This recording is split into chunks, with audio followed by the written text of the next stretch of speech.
Show the gut to the side. Look at that thing, man. Like, that, to me, looks like a PB. What do you think? That's going over 5. No, it's not 5, but holy crap. Dude. Damn right. That's a 4. Dude. 4 pounders off the bat. Here we go. Oh my god.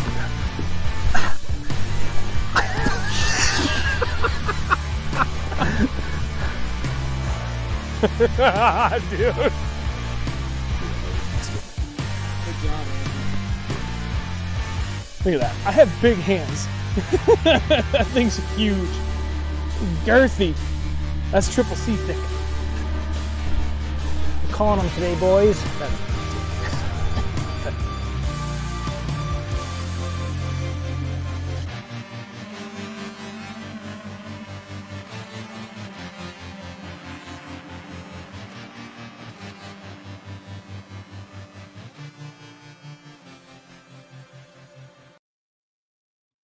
Hey, what's going on, everybody? Morning. How's everybody doing tonight? What do we got here? Oh, God, I'm hiding behind Dave. There we go. Every time I drop down for my coffee. Who do we got in the chat? Mike, hey, buddy. Aaron, Ben, Drew, Chris, David, Jason, Brian. How's everybody doing on this fine evening? I think my input might be a little too high. What am I? Oh, I'm 3. That's why. There we go. Yeah, we had a little change around with hardware setting here so we can make this all work for everybody. What we got here? David, NE Bass Addict. Hey, friend. I got to finish that that blog post for you. Oh, yeah, hit that. Thank you. Thank you. You're welcome. Finally remembered.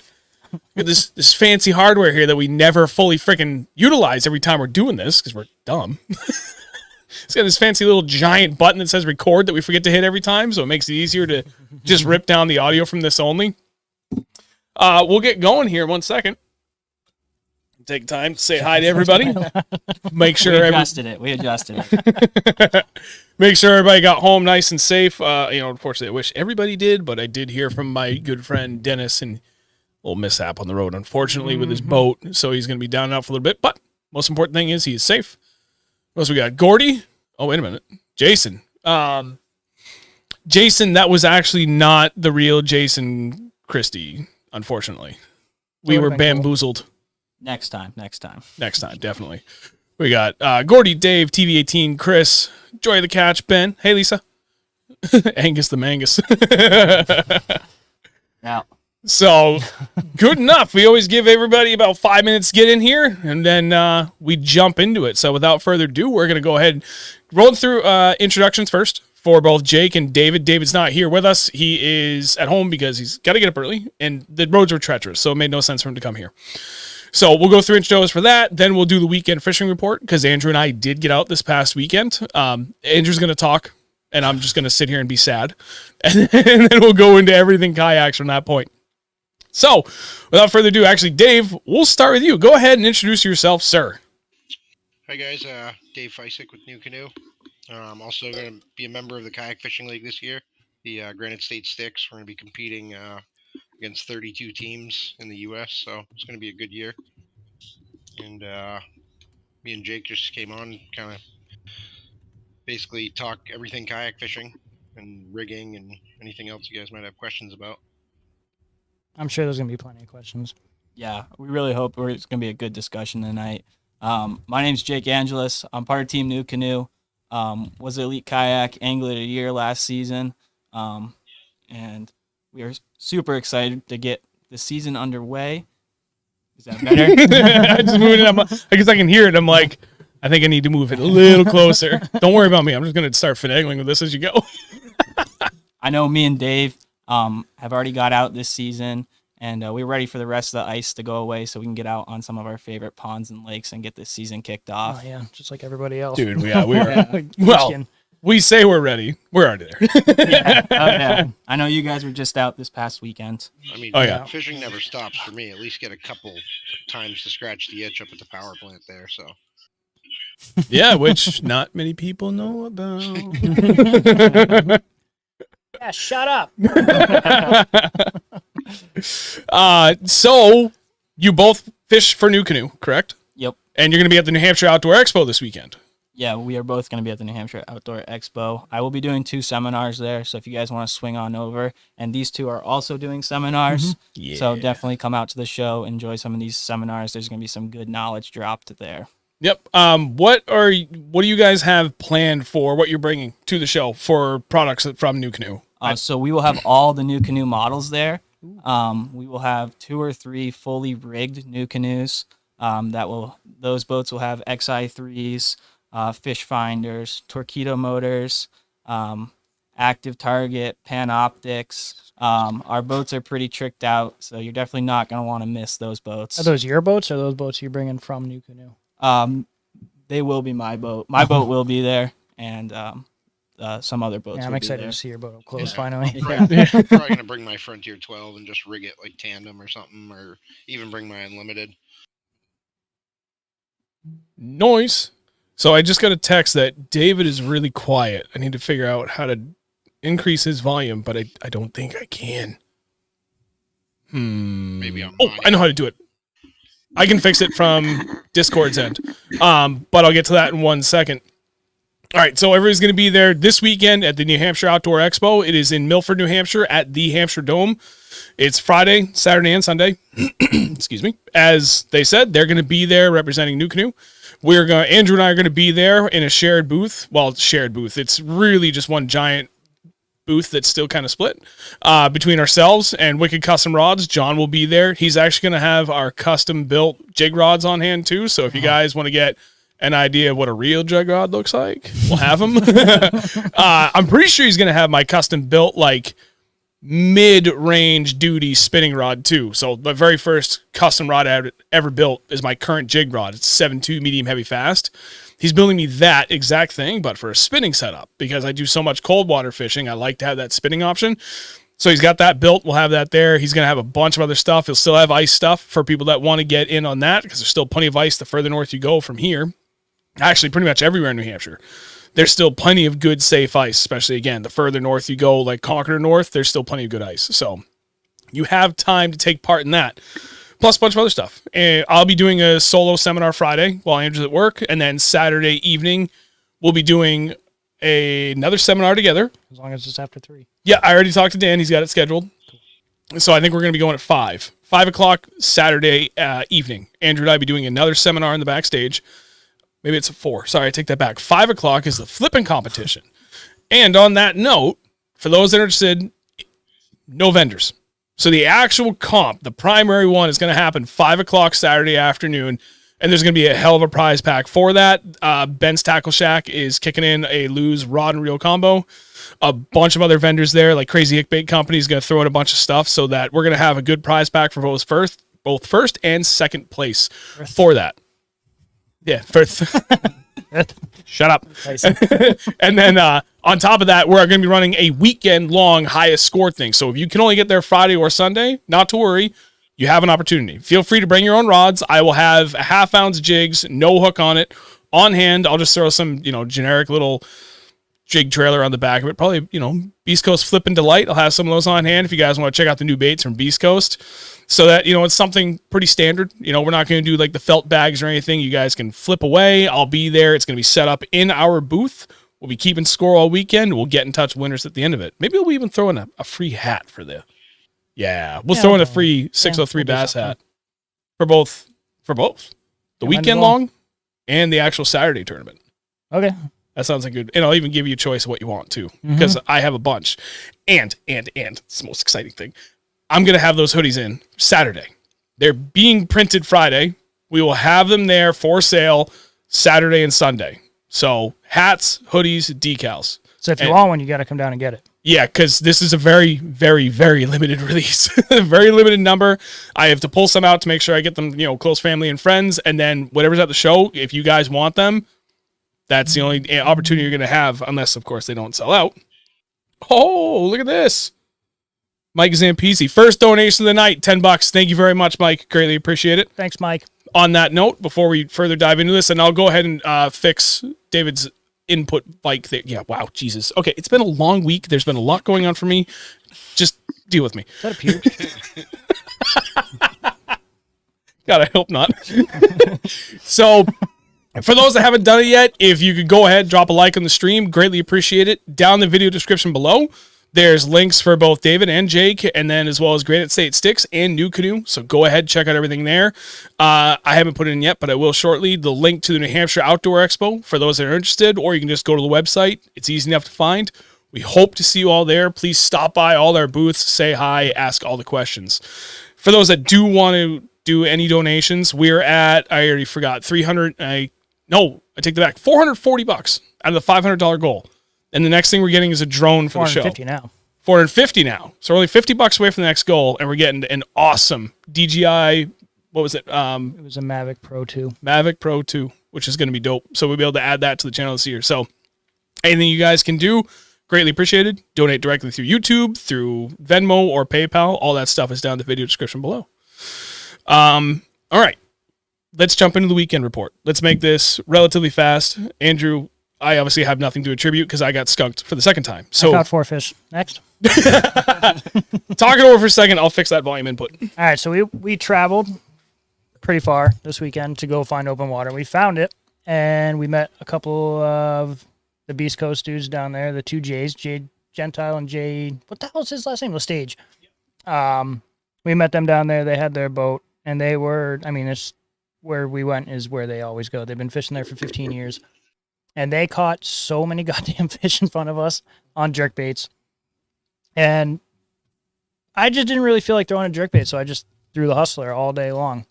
And that deep grass, deep is relative, I guess. Yeah, relative. Place, very, very relative. 10, 12 feet deep was the deep grass. And on the 360, we were marking the grass, so I was just tossing it in there and just moving it really, really, really slow. And I ended up getting 4, one at 4.4, so I don't even know how big that is. That's just under 4.5?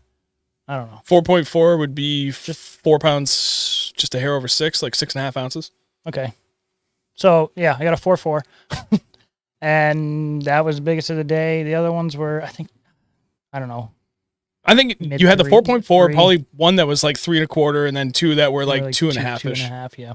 4 solid fish for this early in the year. Yeah, sounds like a good trip to me. Yeah, it was and fun. water was 39 to 40 all day long. Mm-hmm. The lake was literally half ice the day before. We were there less than 24 hours after this place iced out. So it's not easy. It is never easy fishing that early in the season. And it is what it is. I was just determined to catch a fish on a jig. You know what jerkbaits they were throwing? We do, but I can't tell. Secrets. Well, okay. I can tell you it's a Vision 110, but I can't tell their secret color. Okay. That's Everyone secret has their color. secret color of a Vision 110. There's so many colors, it's so hard. There's like 77 colors. I have no idea how many colors. And that's not even counting any of the JDM colorways. Yeah, the secret colors and Yeah. Dude. I won't drop his name just in case I get him in trouble with somebody, but I have to show you a video. Please remind me to show you this video my friend sent me earlier of just his jerkbait collection, right? Dude, all Vision 110s, I think it's something like $2,500 just in 110s. Can I guess who it is? Yeah. David? Yeah. Dude, like he sent me the video and it just keeps going. He's got a whole wall of them, the whole 9 yards. I'm like, guy, what the hell? But he goes big on all those JDM color schemes that you were just talking about. So that's what a lot of his collection is. Oh, what we met a guy at the show that had JJ he said he had like 10 grand in Mega Bass, I think, or something like that. Something crazy. He said he has every color. God. Jeez, I believe it. And he said he had duplicates of a lot of the colors. I was like, are you serious? This is insane. 10 grand in jerkbaits? Well, I mean, he's a little bit, Like 10 grand in jigs. of an older guy, so I mean, I'm sure he's had years and years to build up his supply. Yeah, right. Limited edition is my favorite. The regional limited editions are my favorite. Well, your region's a little different than ours. Yeah, he's got all them gobies. Mm-hmm. Well, he does a lot of backwater stuff too up there. Little RGs. Which one you're on 2? You got to. Hello. There we go. Just flick that up to max. You're always, guys, I'm here to talk about fishing. This is how the fishing report went. It's fish. The fishing went real good, and I don't know what to do with my hands. Pickles. Pickles. Jesus Christ. Anyway, I should have sat on the outside. I feel like I'm just in right here. That's why we have you in the middle. I know. Just back and forth. So real quick, holy crap, guys! Thank you very much. So again, Mike Zampese, $10. Thank you. Chad, my coworker, my friend, thank you for the $25. Ben Bradley, 10. Drew Harris, 20, and Gordy, 20. You guys, thank you. Just like that. wait, just now? Yeah, just now. So it's 60. It's $85. We're already over our goal. Thanks, guys. Job well done. Hang on. Golf clap. Golf clap. Thank you all very much. Greatly appreciate it. So plus side too, the guy that we're buying the drone from is going to be at the Expo this weekend. So now I can hand him the cash and we'll get it and we'll move forward. And then that little bit of extra money is nice because now we can buy extra batteries. It actually comes with a couple of batteries too. So that's good. But now we can buy more and we should be able to have like an hour and a half of runtime capacity with all the extra batteries we'll have. Cool. Yeah. So we can do a lot of cool things with this. Oh, and I know. I'm excited to see the shots you guys are going to get because I know you guys do top work. Thanks. Yeah. We try. Thanks, dude. So on another note, but on the whole editing thing, before we dive into kayaks, for anybody that follows Swim Bait Scrutiny, which is another New Hampshire-based channel, did you see the new post, the camera mount that he has? On the front of the boat? No, Tom posted it on I think he shared it on the Swim Bait Scrutiny page, but so it's a little tripod that mounts to the DSLR, and it's this gimbal, and he got the tracking thing, so he's walking around, and it's his DSLR that's actually tracking him. Oh, that's pretty neat. Yeah, dude, I guarantee you I could figure out a way to mount that on the boat, hard mount it, and then we could fish around the boat with the receiver in one of our pockets and have that camera follow us around. Okay. Maybe that's next on the list. That's pretty cool because if you're fighting a fish, it'll follow you. Yeah. And I know those swim bait Switch scrutiny camera guys, they views. like to move their fish back and forth on the boat, so it'd be really cool to see those shots come out. Oh, Yeah. man. So a good I idea. wanted to get a 360-degree GoPro, but the problem is that you have to edit it first inside of GoPro's software before you can off-put it, and I don't work in that, so I was like, dude, I have enough footage I have to work with anyway at this point. I can't be doing both. Yeah, that All right, 360 is cool though.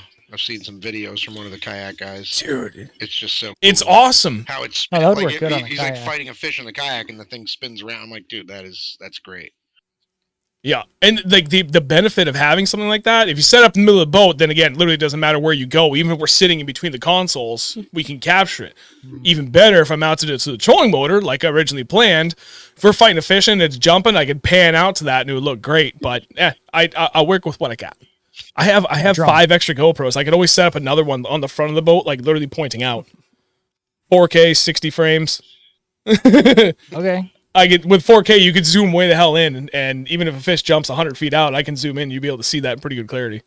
Okay, anyway, we digress. 20 minutes in, we haven't talked about kayaks yet. So, Sure. we did introductions. We did weekend report. Again, thank you everybody for that this and so far. Hey, there you go, $10 from Lisa. Thank you very much, Lisa. Greatly appreciated. And I hope to see you at the show this weekend, by the way. Come over and say hi, please. Now we get to start talking about kayaks. So I'll let you, Jake, and Dave figure out who wants to start with this. Rock, paper, scissors. It's always best out of 3, by the way, when you rock, paper, scissors. Always best out of 3. Let's talk about the overall differences between kayaks and boats, right? Because I would think the vast majority of our viewers that come to watch us own boats of some kind, and then the rest are in kayaks. So let's talk about it from that perspective so we can kind of really break down not just the obvious pros and cons between the two, but then how you fish differently when you're in a kayak versus a bass boat, or even a john boat versus a bass boat. So duke it out. Who wants to go first? I'll take it from here, and then I'll pass it over to Dave. Yeah. So I do fish in a bass boat and a kayak quite often. I do fish a bass boat tournament trail, but I do a lot more in the kayak. So one of the major differences is number one is going to be your gear storage and how much gear you can take. I can carry about 5 3700 Plano boxes in my kayak pretty easily. Where in the bass boat, I can carry 20, 30, 3700 Planos and really have unlimited tackle. So the one good thing is it does keep my tackle really small. It makes sure that I'm only carrying my confidence baits, and I do weed out my tackle every single year. So at the end of the year, if I didn't touch it the whole season, it comes right out of the box. I highly recommend doing that. It cleans up your tackle because say you have 10 jerk baits and you know you're only going to throw the Megabass Vision 110s that you have in your box, but you carry some other brands. Are you really going to reach for a less confident bait? Probably not. So it's a good thing to clean out your box and only keep your confidence baits. And that really helps me, especially when I'm moving in between boats. So say I'm going out in the bass boat that weekend, I can grab my 3700 Planos and jump in a bass boat and have all my confidence baits right there. I mean, it kind of narrows down your confidence baits pretty Yeah. quick. Yeah, it really does. And I do load my boxes up with baits, so I always make sure I have plenty of baits with me. And then soft plastics wise, I just carry a small shoebox, and I backstock my confidence baits in that small shoebox. So 5 to 10 bags of my confidence baits with me, and then I carry 5 or 6 different types of that confidence bait. Another thing that the kayak does is it forces me to fish a lot slower than in the bass boat. I can't just pick up and shoot across the lake. You want to go over there, Andrew? Yep. They were there. Exactly. But the good thing is, with how slow I go, it's basically idle speed of a bass boat. So I'm graphing pretty much the whole time I'm on the water. I rely on my electronics a lot. I do a lot of work with my electronics on my kayak. And I do a ton of graphing. So that really helps me stick behind the graphs, where in a bass boat, I know I get impatient and will just blast off to a new spot instead of really slowing down and graphing all the way throughout the spot. So that's some of the big advantages and disadvantages. Dave, do you have anything? Me, I'm a little bit different than Jake. I mean, I'm kind of like a tackle junkie, so the kayak's rated to hold so much weight, so I really don't skimp when I'm bringing tackle. I mean, I'll have my 2 like go-to boxes where I throw like all my normal jerk baits that I'll throw. There's some crankbaits in there. There's a little bit of everything. It's basically like and then just a box of crankbaits because I'll crank a lot. But I mean, and then just a couple of Bass Mafia money bags stuffed with either Z-Man and Yamamoto, and that's pretty much. And then a couple swim bait boxes. So I mean, I don't really bring too many 3700s on the boat. Everything's usually tied on, ready to go. And I mean, I catch a lot of my fish on pretty much one bait all year, and that's my confidence bait. And I've been doing that for a few years now. I mean, I have a few others that I've kind of slacked on since that came out. But I mean, it's hard to steer away from it when it always works. But I mean, this year I'm going to go back to throwing some of the things that were like years ago that I religiously threw. I'm going to keep throwing those because they worked well, and I just kind of slacked and went on to using something new, and then forget about those old techniques. So this year, So you pretty much just pack your boat full of shit and then hope for the best. Well, I mean, I'm loaded down, but nothing that the boat can't handle. I mean, it might slow me down a little bit, but I don't really. I mean, I'm never really running and gunning. Sometimes I am, but it depends on what we're doing. If we're like bed fishing, I mean, I'll probably be like cruising around at a pretty good clip till I find a bed, and then I'll sit on it and then move on. But I mean, if I'm just, it depends on the time of year. I'll empty stuff out, kind of like Jake at the same. I'm not going to need this giant bag of Senkos in the summer. I mean, I'll bring a few packs and just throw them in with the other stuff and go from there. But it definitely slows you down being in a kayak. I mean, I've fished in a big boat a handful of times. And in the bass boat, we don't graph. You gotta kind of gotta pick your spots and then have a game plan. If you plan on, I mean, you can cover a lot of water with a kayak, but you spend a lot more. You go a lot slower just because you only have so much time and you can only fish so much water in that limited amount of time. If it's a 7-hour tournament, sometimes you got to just slow down and pick stuff apart. So I see a stability comment. So I'll just touch on it right now. The NuCanoes are so stable, it feels like you're walking on a floating dock. So I'd say 95% of my day is standing.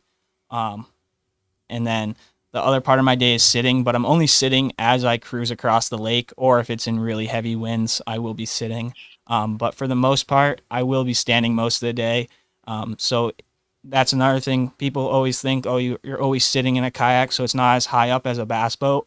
But when I'm standing, it's probably 10 to 15 inches difference between standing on a deck of a bass boat. The bass boat deck is definitely taller, but the kayak standing, it gets you up there pretty good. There you go. Yeah, they're pretty sturdy.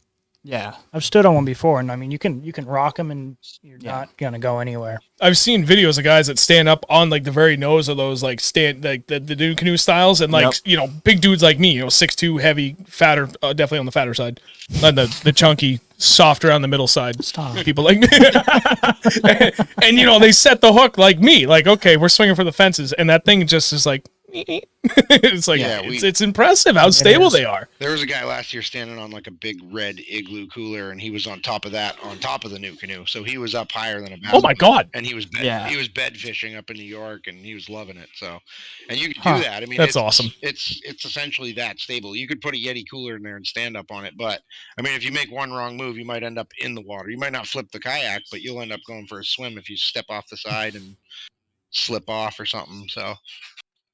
I mean, that happens on a bass boat too, though. Oh yeah. Dave, do you think you could flip your NuCanoe? I think I would have a hard time flipping the Frontier 12 or the Unlimited. I mean, I think I could flip the Flint, and that's because I have the seat really high. But I had my friend try to flip the Flint last year, and he didn't actually flip it. He just went out of the boat, and the boat stayed upright. So, I mean, it's definitely possible. People have done it. I mean, it's still a kayak at the end of the day. But I mean, I've been in some pretty rough conditions, and I've never felt scared in the kayak. Like been in some big waves, and it can handle almost anything I put it through, pretty much. I mean, I'd probably take my Unlimited or my Flint out in the ocean and feel safe as long as the scuppers are empty and it'll drain. I mean, I wouldn't even be scared at all.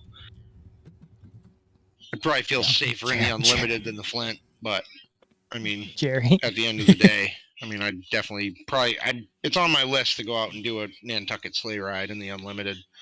Maybe down at the Joppa Flats this year. It's hard to say. It's spend so much time fishing freshwater they never get a chance to go in the salt. Yep. No, I hear I'm that. all set. Nope. Jerry Brusso in the chat. So he's a guy who used to live here in town near us and moved down to Florida back. Oh God, that was in the 90s. So he fishes down Okeechobee in that area quite a bit. He said, "You don't want to swim in our waters. Stay seated." Yeah, a little different down there. You'd be chum real quick. I think we're getting kind of close to working into that next topic of range of options for yaks, but there is a couple of questions here that'd be good to fit in right now. Donk Swampy asked, how many rods do you guys usually carry on the kayak? I'm used to having as many as I want on the big boat, so I can't help but bring 12 to 14, which I'm the same way. I carry all 14 rods I own for 95% of my trips because we just like to fish 1,000 different ways. So I always have almost everything. Not always out on the deck. A lot stay in the rod locker, but I carry them all. So to Donk Swampy's question, like what's a practical number of rods to take before it starts to become cumbersome? And then like what's the absolute max you guys could want to do? I've seen it out there with a lot. Yeah, I carry 10 normally. Yeah. I can bring 12. It looks. So Yeah, Dave brings 12, so like you can really. It's the way you set up your boat. Yeah. It's not hard to get 12 rods onto your kayak. It's all about the mounts you use. I know me and Dave are running the Yak Attack Omega mounts. Yeah. And those are phenomenal. And it really helps you lay out your boat and be able to carry that many rods. So you're not out there retying that much. And I carry, like when I travel, I'll bring all my rods and then I'll substitute in what I need. So it's a smallmouth event, I'm going to grab 5 spinning rods and then a couple bait casters. Or if it's a largemouth event, I'm going to have a lot more bait casters on the deck, less spinning stuff. And then by the tournament day, I normally like to try to get it down to 6. 6 to 8 is normally what I like to have on a tournament day. And yeah. It's a little lighter. Yeah. It's just easier to move through, in and out of baits. Mm-hmm. Yep. Because normally I'm narrowed down to knowing what I'm doing. So I don't need to carry all 10 rods. Right. And it's pretty much the same what we do. Besides, I mean, you still have all those rods in your locker. Yeah, but then need them. Come tournament day, I usually have 6 to 8 out on the deck at any time. Right. And then depending upon how we want to move, because usually when we do our tournaments, it's always at that pivotal turning point, like in May or September, October, because otherwise we're always traveling in the summer. So I usually. And those are the opens that I like to fish, because now we kind of really we do a couple small tournaments, then we usually pick 1 or 2 big opens, and I like doing those outside of your typical summer range, right? Memorial to Labor Day. Right. So that I carry everything with me because you'd have an idea, but you guys know how it is. It can change at the drop of a freaking hat. You just never know. So I carry everything just to be on the safe side. Thankfully, more often than not, most of it stays in the rod locker anyway. Yeah, but how many times do you end up only using 2 or 3 rods during that event? Or the whole time. Yeah. Yeah. Once in a while, it happens like that. Yeah. Yeah, I would say, it's not that often. Well, like for the high school championship last year, like if I were fishing, I would have literally relied on one rod all day because we were just, those kids, I found them when I was scouting new water for them, and I was just smacking them around a Demiki rig. I would have fished one rod all friggin' day if I was out there myself. When we went and we did our tournament for the Berkshire Fall Classic back in October. That second day on Lake St. Catherine, that was jig day all day for me. I had 3 rods. It was the open water sniper, drop shot, Demiki. And we got really dialed in on the smallmouth, especially the last 4 or 5 hours of the day. And we were just like, drop shot was in my hand 90% of the time. But more often than not, it's like, okay, all 14 rods. What do they want? Throw them all at the same time. Which one gets bit? Right.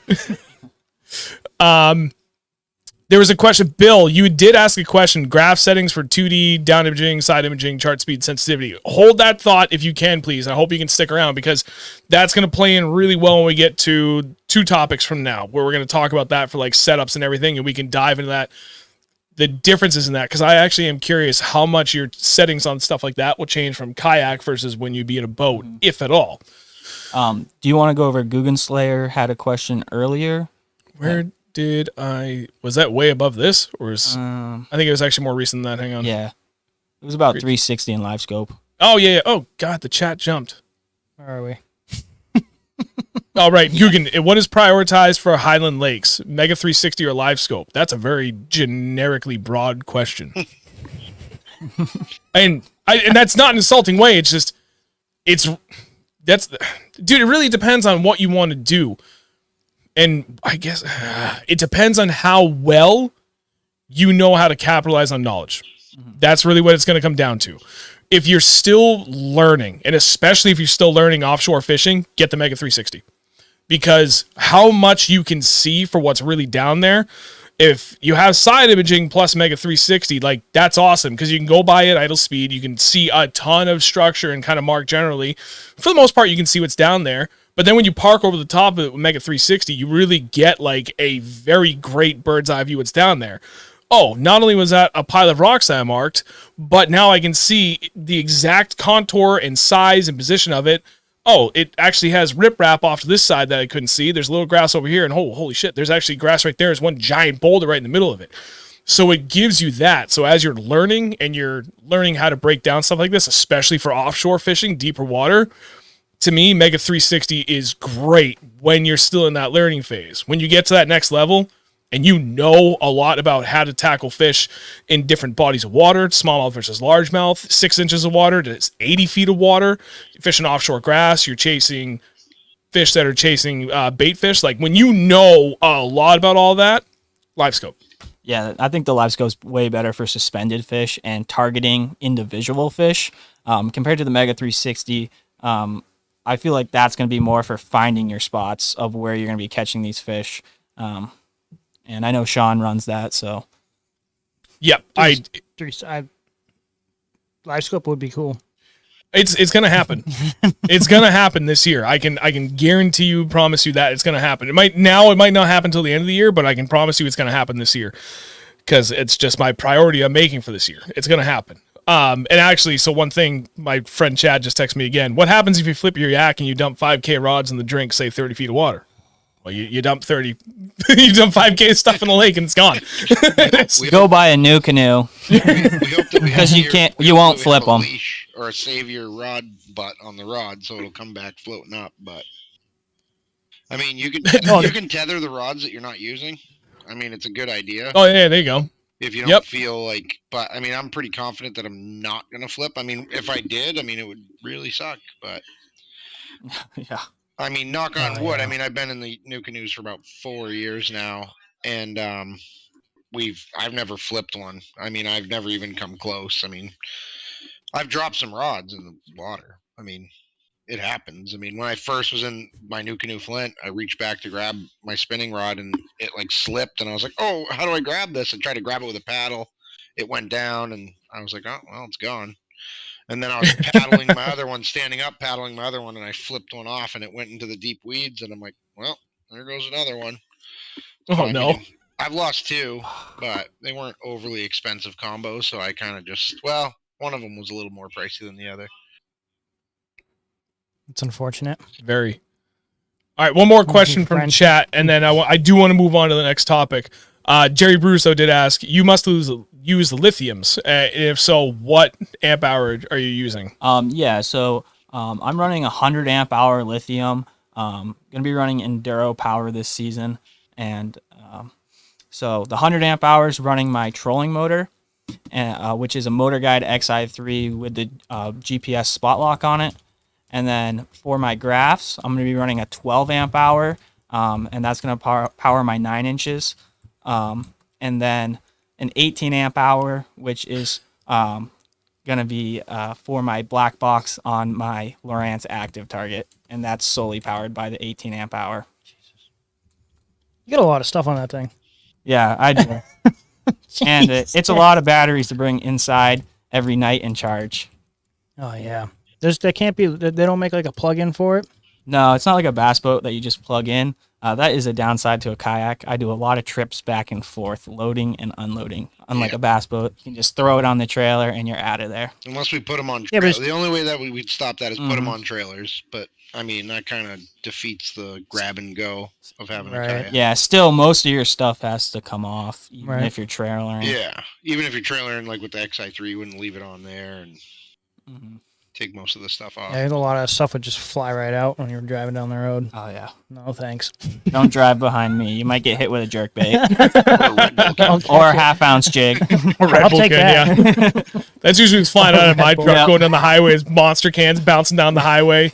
Whatever food wrappers left over from Andrew. Doritos, Cumby sandwiches. I don't even know, half-eaten breakfast sandwich. Yep. Beef Jake- jerky. I can keep going. One quick question. Yeah. Is Garrett really your number one cousin, or is he full of shit? Garrett is actually my cousin. And You're the number one. Number one, though. I was gonna Oh say, yeah, that's he's the different. number one. All right, so let's move on to... Sorry to the other cousins. No, you're not. No. Let's move on to the next topic. So there is obviously, just like anything else in the fishing industry, a whole range of just options for you out there for kayaks, for bass boats, for john boats, like you name it. But specific to kayaks, take a moment and break down like the whole range of what you guys would recommend for like a beginner setup, like bare bones basics, first time angler, I just want to get out there, but something that's stable. Because I know there's obviously, you go to Walmart and pick up a kayak for like $50. But that's not something I would really want to recommend to somebody unless that's literally all they had the money for. I want to hear something that's good enough and stable enough at the cheapest value, and then we'll work that all the way up to like, what's the craziest shit you've seen? Dave, you want to talk about the NuCanoe Flint? Yeah, so the NuCanoe Flint, I mean, I started off in a Flint. It's extremely stable. The price has gone up with inflation a little bit. I mean, it's around the, I think it's 11. I think it's gone up to 1,100 or 1,199 because of we added top load aluminum tracks to it this year, so that increased the cost. But for an entry level kayak, I mean, I used to stand in it. I mean, I'm not a small guy. I mean, I'm about 205, 210 pounds.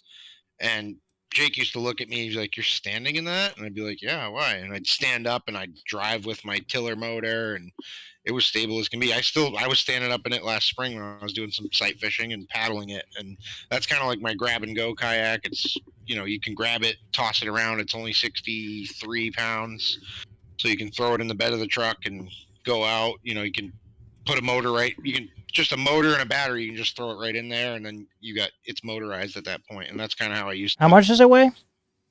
63. Jesus. So I mean, if you're looking, I mean, and then if you go, you mean our smallest model is an F10. It weighs about the same as a Flint. It's a little bit more stable, a little bit shorter.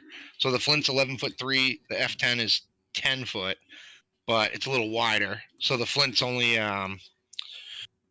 33 inches wide, I want to say, and the F10 is 39. And then if you get into an unlimited or an F12, they're 41 inches wide, 42, 41, 42, right on that. That's the hull width. It's a But fucking sheet of plywood. That's awesome. yeah, so I mean, we have a pretty good sized deck, and all of our kayaks are designed. Even if you get a Flint just entry level, it's still going to come as like an open layout deck, so you can basically customize it how you want to customize it, and that's all of our models. So that's kind of how our, you're kind of unlimited in the way you can do what you want to do with your kayak once you get it. You can add rod holders, you can add an anchor wizard, you can put a motor on the front, motor on the back, you can paddle, you can put a pedal drive.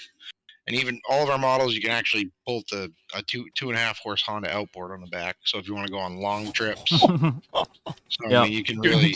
All right, now we're talking. Sick. Yeah, so I Stand haven't that even done thing that up. yet. I mean, they move. Maybe next year. It's probably not going to move anything crazy, but I would sure you'd probably get around like 5-6 miles an hour with the outboard. Yeah, which is still great. Now you're talking. You can break down like 200 and 300 acre lakes, and like you could run the whole lake in an 8-hour day. You could fish that lake thoroughly with a setup like that. Yeah, I will would say, I I've would done- probably just put the Honda on the back and have my XI3 on the front. So then I'd drive to a spot and then put my XI3 down like a mini bass boat and basically be able to cover so much more water. I have done 25 miles in one day on the kayak. With the Torpedo, 25 miles. Dude, Yeah, that's I was insane. running a Torpedo and an XI3. Oh, is that the thing you had Which one? when I saw you? Which one? I don't know. You were freaking hauling ass. No, that's probably had the XI3. But with the Torpedo, you can run too. And yeah, I was doing some crazy mileage up on Winnipesaukee before the event that we had up there this summer, pre-fishing, and you can cover some water. Jesus. That's a lot in a kayak. It was a Holy ton. Jesus. Yeah, having the range on that motor is awesome too. I mean, the new motor that we've come out with this year, we're offering the Newport vessels, and that's a 24 volt, similar to a Torpedo. You're just able to use your own batteries, so you could just use use any lithium 24 volt, and you could just. I think you're just gonna get a lot more run time, I believe, right? More mileage with the 24 volt system. Is it going to give you just more mileage, or is the torque on that higher too? Because I would assume both. Depends on which. What are you laughing at? I mean, that one, Check. the 1103, the big Torpedo, that one will give you the most. You can get probably like 7 miles an hour if you run a Torpedo 1103. That's the biggest Torpedo they make. Damn. Yeah, that'll scoot. Yeah. Especially, and I mean, it's a plastic boat. I mean, if you got lithiums, I mean, you travel light with tackle. I mean, you're going to move along really well, be able to cover a lot of ground. Hell yeah. So do you want to race the Skeeter this year? Yeah, let's do it. We'll give you a half hour head start. Yeah, half an hour head start. It's funny because my friend Chad keeps telling me, dude, like literally almost every day, he's like, your block is the same as a 250, right? I'm like, yeah. And he's like, you should flash that to a 250 because it's at 200 right now. I'm like, that does sound fun. Yeah, I sit back there. I'm like, don't do it. I mean, you don't have a warranty. It's not under warranty anymore, so like, fuck it. Yeah, but it blows up. Blows up. If it blows up, then it doesn't matter anyway. I'm out 20 grand. What happened? I don't know. 250's fast. Freaking shit popped. My buddy, Dude, I mean, my boat 250 this year, and I was like, yeah.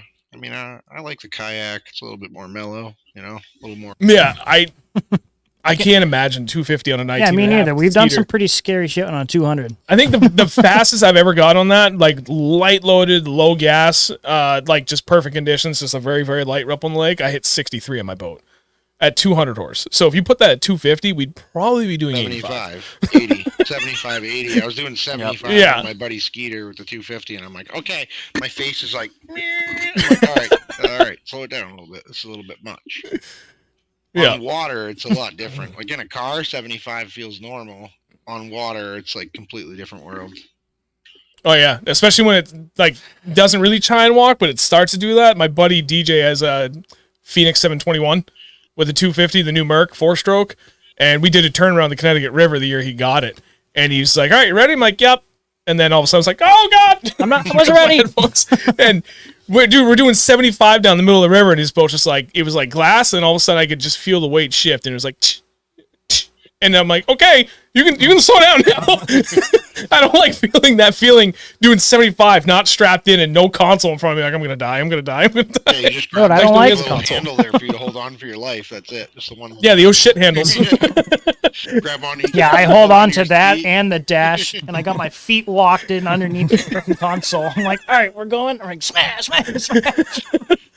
Then you spear a wave. You can't spear a wave in a kayak. Oh, Well, a you wave can spear a wave you. in a kayak. We spear them and the water goes out. It goes over. Right. Onto everything, Yeah, but you and then it can't drains double the out. waves.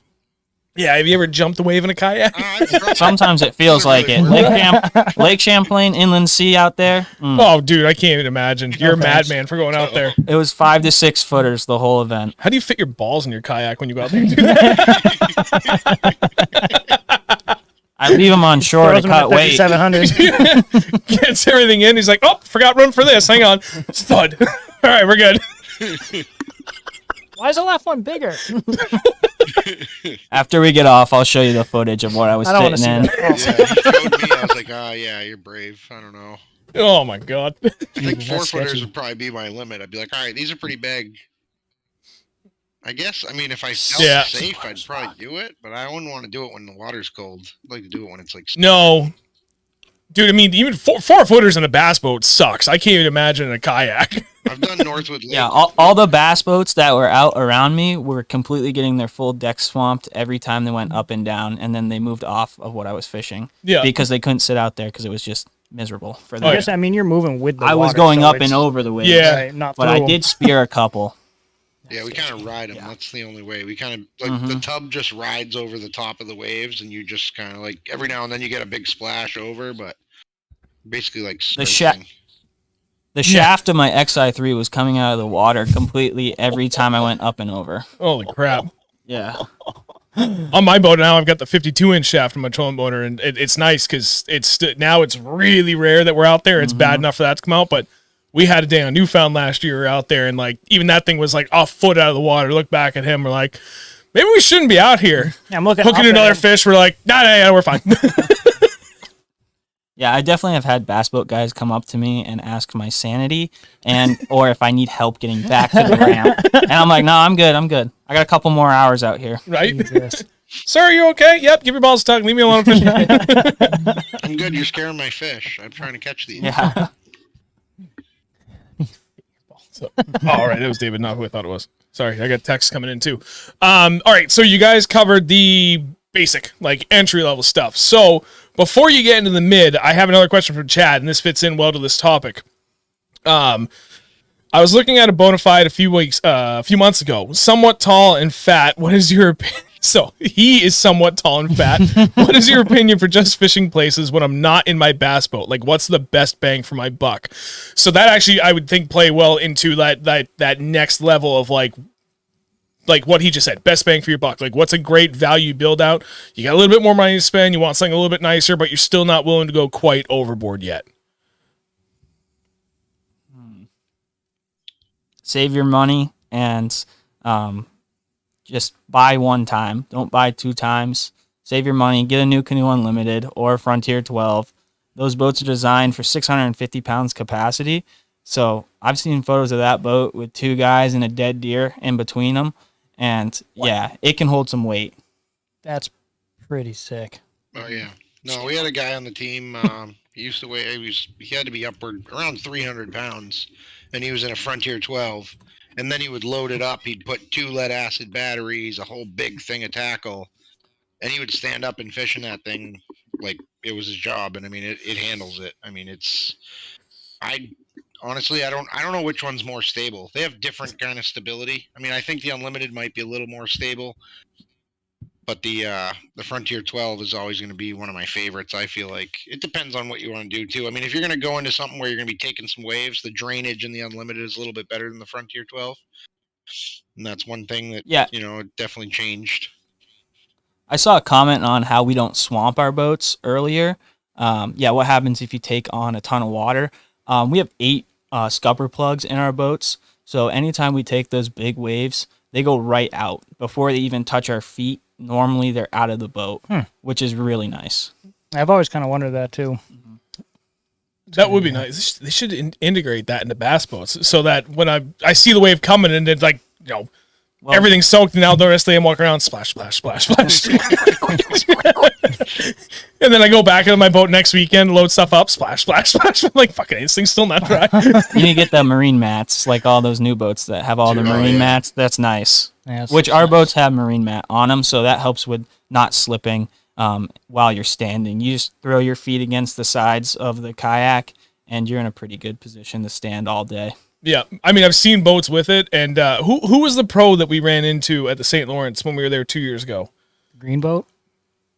No, he had the tin rig. The big guy, Jesus, his name is eluding me, and it's going to piss me off. He's there with his wife and kids. The guy was wicked nice.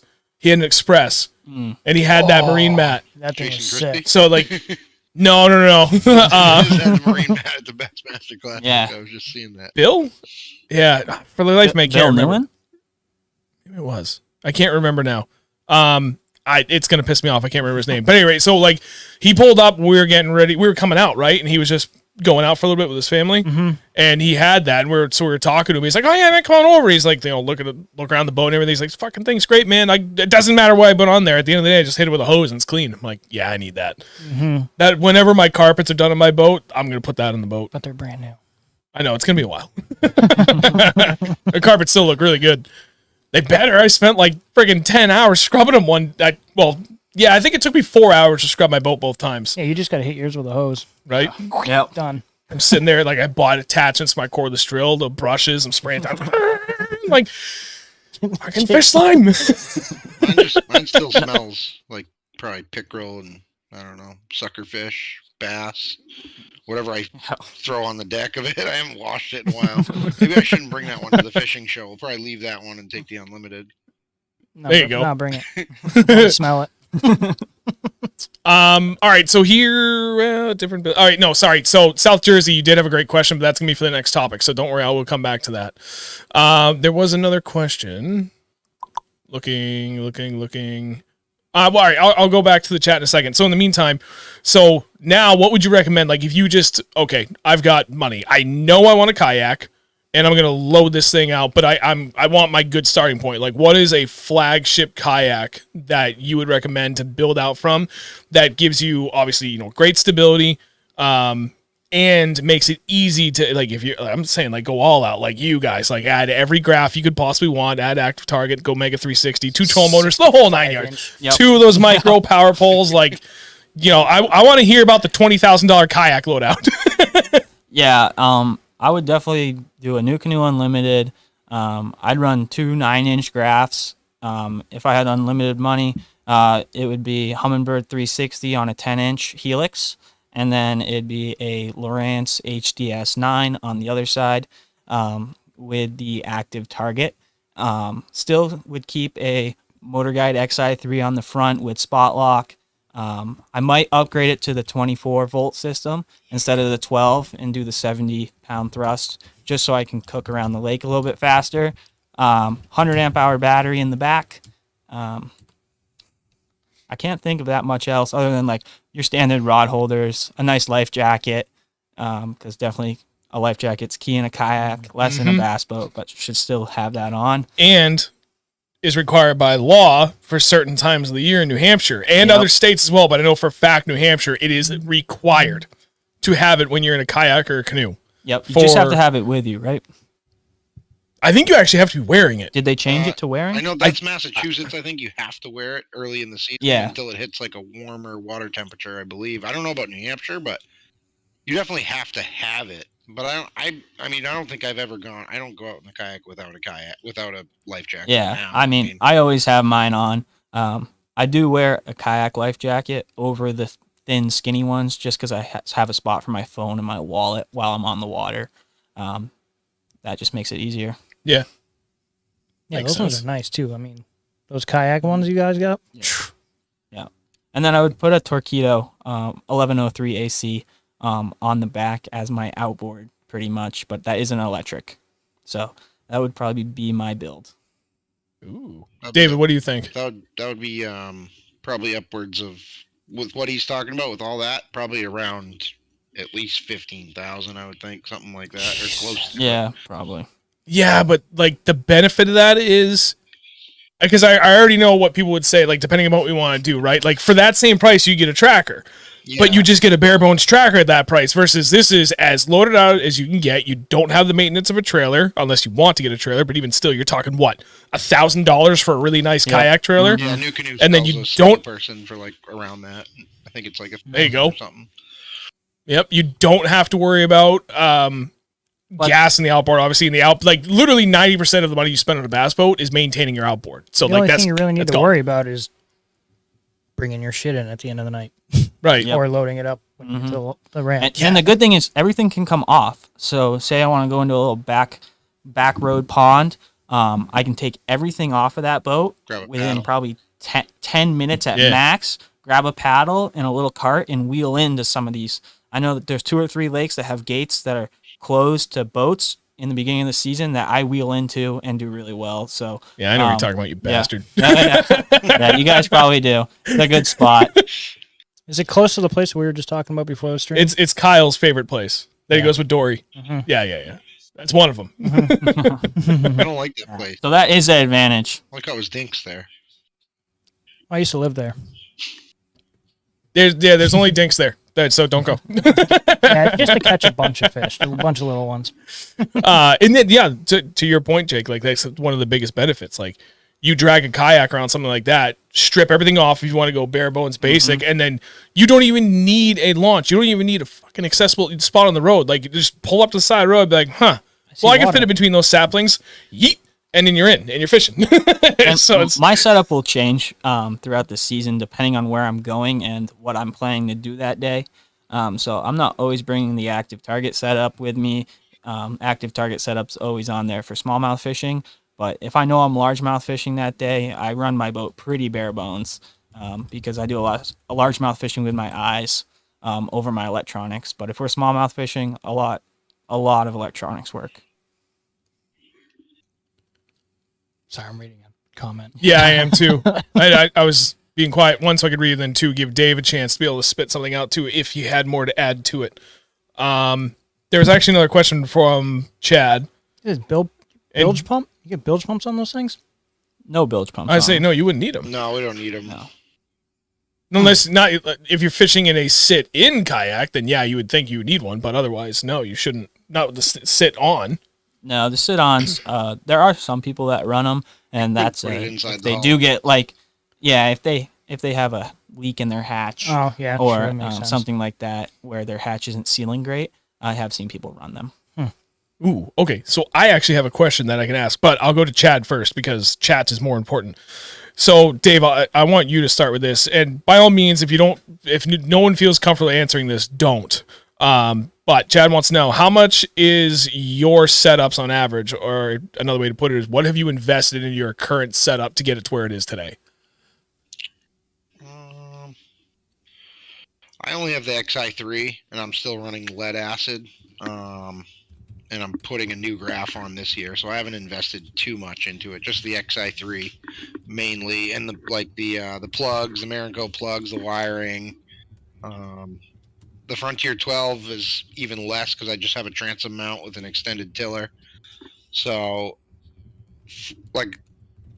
they came. I think I paid $1,600 for my unlimited was $1,700 when I bought it, and I put on the XI3, the wiring kit, and a graph, and I haven't put the batteries yet. So once I put the batteries and the graph, you're looking at probably another right around probably $3,000 on top of the cost of the kayak. God, that's so cheap. It really is. And like I said earlier, you can do everything a bass boat can do, but go 70. Yeah. Yeah, really. Or 20. Yeah. So my This is true. Yeah. Then there's that. We can go like 5 when we want to cool down in the summer and we're hot. We just crank the XI3 all the way up and cruise, and you get a little breeze. It's a little something.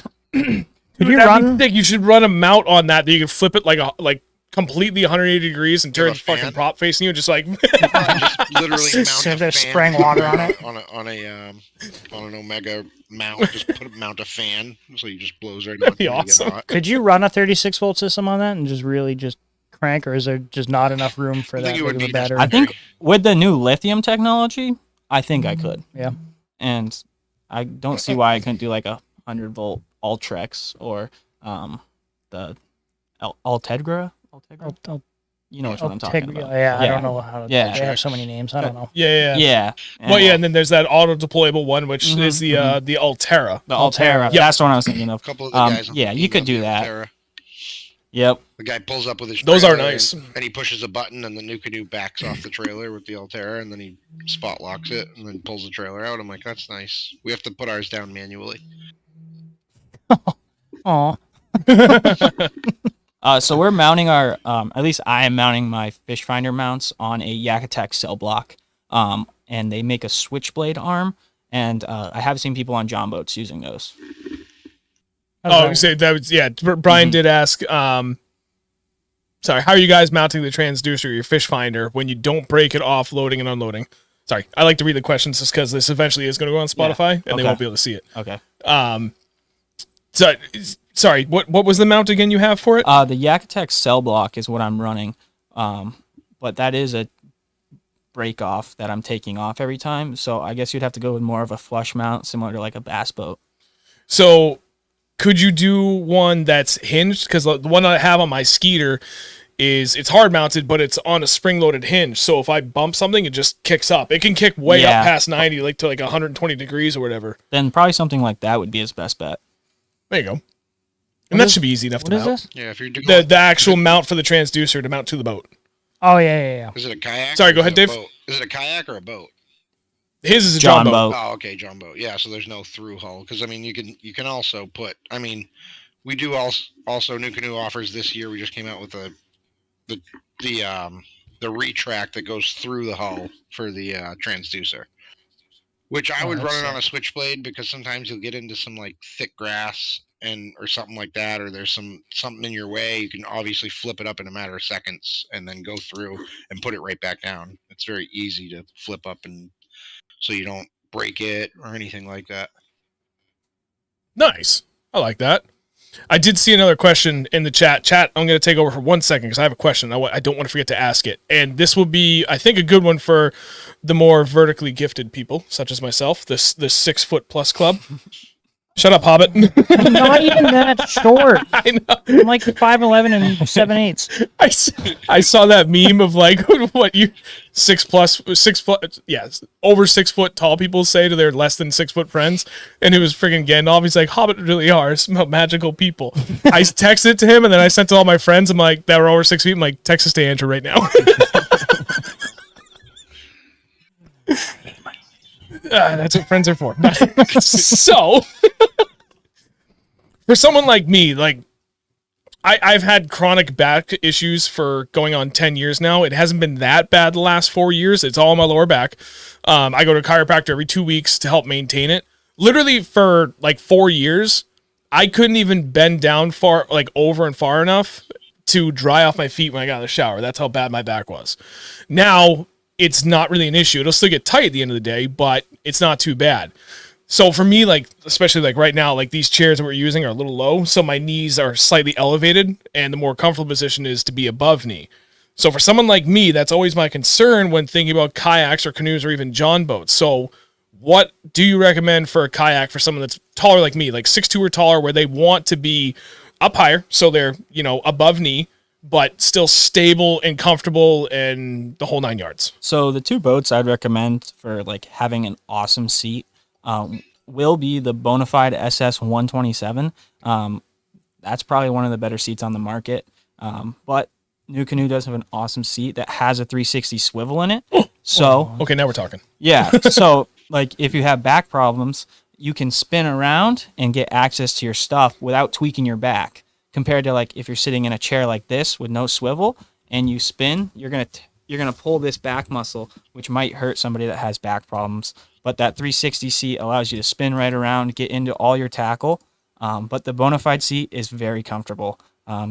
They make a great seat, and it adjusts a lot. The NuCanoe seat does adjust, but you do have to add an aftermarket riser kit to rise it up, where the Bonafide seat has a ton of different attachments to make it go up and down, and you can do that on the water, where the NuCanoe seat, downside, you can't do it on the water. That's pretty sick. That's why you just jack this. So how do you all do the way that? up like me. Oh, the 360 swivel. I see. I lifted What? my seat The as high as 360. you can lift it on my Frontier. So Yeah. like when I sit down, it's like my knees are like level. So it's not like sitting down where my knees would be higher. Like when I had my Flint, that was definitely the case, and then I lifted the seat on that. So I've lifted the seat on every kayak that I have. I just ordered 2 lift kits for the one that I just got too, so I'm probably gonna lift that one up just as much, just because Yeah, my seat's also lifted. it's How not high off the- comfortable. Pretty high. My Did you say like my Frontier 12 's 18 probably inches at least off the 18 deck? My Frontier 12 is at least Yeah. 18 inches, something like that. Oh, so it's like sitting on this thing almost. very similar. Oh shit. Yeah, it's very similar to sitting not in like bad. a standard school chair. That's not bad at all. I could do that. The seats are great. I mean, 10, 15 hours in the seat, no problem. Well, yeah, you're sitting. I need the kayak cushion. I would not have just to 'cause I'm stretch old. out though. I would have to stand Yeah, up. but half he's- the time. yeah. Getting out of them, legs are definitely jello after a long tournament because your legs are either extended out or, you're not standing a Or whole you're lot. Or you're standing in the shower doing this because you were freaking rocking in the waves all day, and you're just like you're on Yep. the kayak just rocking around. It's like the worst. Hmm. We've done yeah. that in a bass boat though. So Yeah, same thing. I No matter I if you're on fished a a bass John boat in boat the for a while. waves or a kayak in the waves, you're still going to be rocking around. I fished a John boat for a while and it was kind of tippy. So like I'm out there for 8 hours and you can feel it in your core because you're trying to stabilize yourself the whole time. Mm-hmm. Do you have one of those? Don't they make the bars for it? So you Yeah, can like we all You don't need the bars. No, I've we do seen sell them, and Someone people will needs buy it. them. But I see a lot of them get returned, or I see a lot of them for sale because you don't really need them. The boats are incredibly stable. Like I cannot tell you how incredibly stable these boats are. Every now and then I've seen I would a- like to have a lot of people bar on- just lean against, but I mean you really don't need it. saltwater we lean guys. against the seat with our legs, and that helps sometimes. If Yeah. you feel a little tired, you lean your calves against the seat, and it helps to keep your balance. See, look at this. You're already developing the potential for a new seat design. Something with a headrest that folds, behind you and not in use. It folds up and reclines. So in one fluid motion, you can recline and have this thing flop up. You're just like, yep, all right, break time. nap time, Well, we can lunchtime. adjust Nap seats time. like that. We can definitely, we can recline them on the go. Just adjust the strap and just Yeah. Woken up at 2:30 this morning. Got to take a nap. This is the opportunity to get Lazy Boy involved in the kayak market. I'm just saying. I mean, we can mount any seat in there. If I wanted to put a fancy seat with armrests from a ocean boat, I could do that if I wanted to. That'd be It's sick. just Could you a- imagine it's a- seeing that? It's a pedestal swivel. You can bolt anything square right on there. So Right? And the ottoman. Guy with the two, electric troll motors on. He's just a giant ottoman ripping down the leg. You guys should just, for a joke, you guys should just put your kayaks side by side and put a love seat across it and go figure. Yes. Go out there in slippers and bathrobes and everything. Just be like, how you doing? I mean, I can fish in my Frontier 12 in slippers as long as I don't get the deck too wet. There you go. Joe, on the topic of derbies, we're going to talk about that in a minute. So we kind of actually covered a lot about the next topic that I had planned, different build outs that you guys are seeing, but we've really already covered that. So let me circle back really quick to there was one comment that I was waiting on from South Jersey fishermen that would have fit into that, but since we're not technically going into it specifically, now is a good time to ask it. So give me 1 second. It was, oh boy. God, that was way up in the chat. You guys have been killing it in the chat. Thank you very much. Also, real quick, side note, we did launch channel memberships. So for those that are interested, we should have covered this at the beginning. We're idiots. What'd I do? You didn't do your job. No. I hear that every day. We have channel memberships now for anybody that's interested. So you can, there are different tiers involved, and at each tier, it's a monthly charge. It's just another way for you guys to get back to us that we also then provide additional ways to get back to you guys. Free decals, free hats and or t-shirts. We have a free private live stream for that in addition to these that we're going to do every month for people at the $20 a month tier. And then we even offer things above that for private one-on-one calls. And at some point we're going to work in a way to get out there with other anglers, but it's kind of difficult to work around in New Hampshire. I have an idea. So anyway, if you're interested, kayak. Yeah, we could do that. We could just do that for fun. Yeah, exactly. dude, the Triple Crown, boat versus kayak versus swim bait only. Ooh. I'm in. Get swim bait, I'm scoop in. me in. Yeah. I mean, you already know where we're going. Yeah. Easy right. win. All right, so there it is. So South Jersey fisherman did ask, what's the best way to rig a trolling motor to a paddle kayak? And do you think it's necessary for a paddle kayak? Or do you think a power pole anchor would be better if you're fishing mainly shallow water? That's actually a really great question. If you're fishing shallow water, yeah, the power pole is awesome. For anything under 10 feet, that's where I would do a power pole. But if you know you're going to be over that 10-foot mark a lot, or more like over that 5-foot mark a lot, the XI3 is awesome. Check out One Objective Mounts. They have a ton of brackets for, I think, over 25 different types of kayaks. So you can easily mount an XI3, or the Minn Kota. Minn Kota makes a motor that has a quick release bracket. And I mean, $150 for a bracket. And then the motor, you're into a boat pretty much. Not a whole lot of money. How big of the power poles do they get for those? You can do a 10-foot micro spike. Holy crap, really? Yeah, they make it in an 8 or a 10. No kidding. Yeah. See, that would be like the first thing I would want to put on for like a John boat or a kayak. I feel like, because like if I'm gonna get something like that, I'm gonna use that specifically for like Troll shallow motor. ponds. Okay, whatever. You know what? No, dude, I got like 25 years of BMX riding that built up these Mondo quads. I will use the pedal power. When was the last time you rode your bike? Yeah, you say that, but then Just a couple everybody- months ago. Screw you. But everybody in the tournament's Until- usually running a Until it's floater. windy out. Yeah, until it's windy. And then that spot lock's where really comes in. Yeah, well, if I see wind, I'm gonna look at the glitter rock and be like, okay, baby, here we go. I'm just kidding. I didn't actually want to ride that little boat. Just Yeah, you know, we had a couple opportunities to go out this year in the little boats, and every time we're like, yeah, fuck that, it's too much work. Let's just go on the big boat. Yeah, you gotta we I don't will even do it think I- though. I don't think I took my little boat out this year at all. I did go out with Chris on his John boat a bunch of times. Yeah, that's right. To the To a couple places. Oh, that place. Oh, yeah. Yeah, that spot on there. To that spot. Oh, there we go. Brendan Curley. Would that power pole work on my John boat? Yes. I would You say- can I would mount say it why not? pretty much to anything. Yeah. Is there a weight rating on those that they recommend, like overall, or is it just For like what? The power pole? Yeah, the power pole micro. Like, does it specifically have any it limitations? has a weight. And I've seen people put them on their flats boats and stuff. And the aluminums, I've seen people put them on aluminum, like a tracker. Yep. So it can go pretty high up for weight.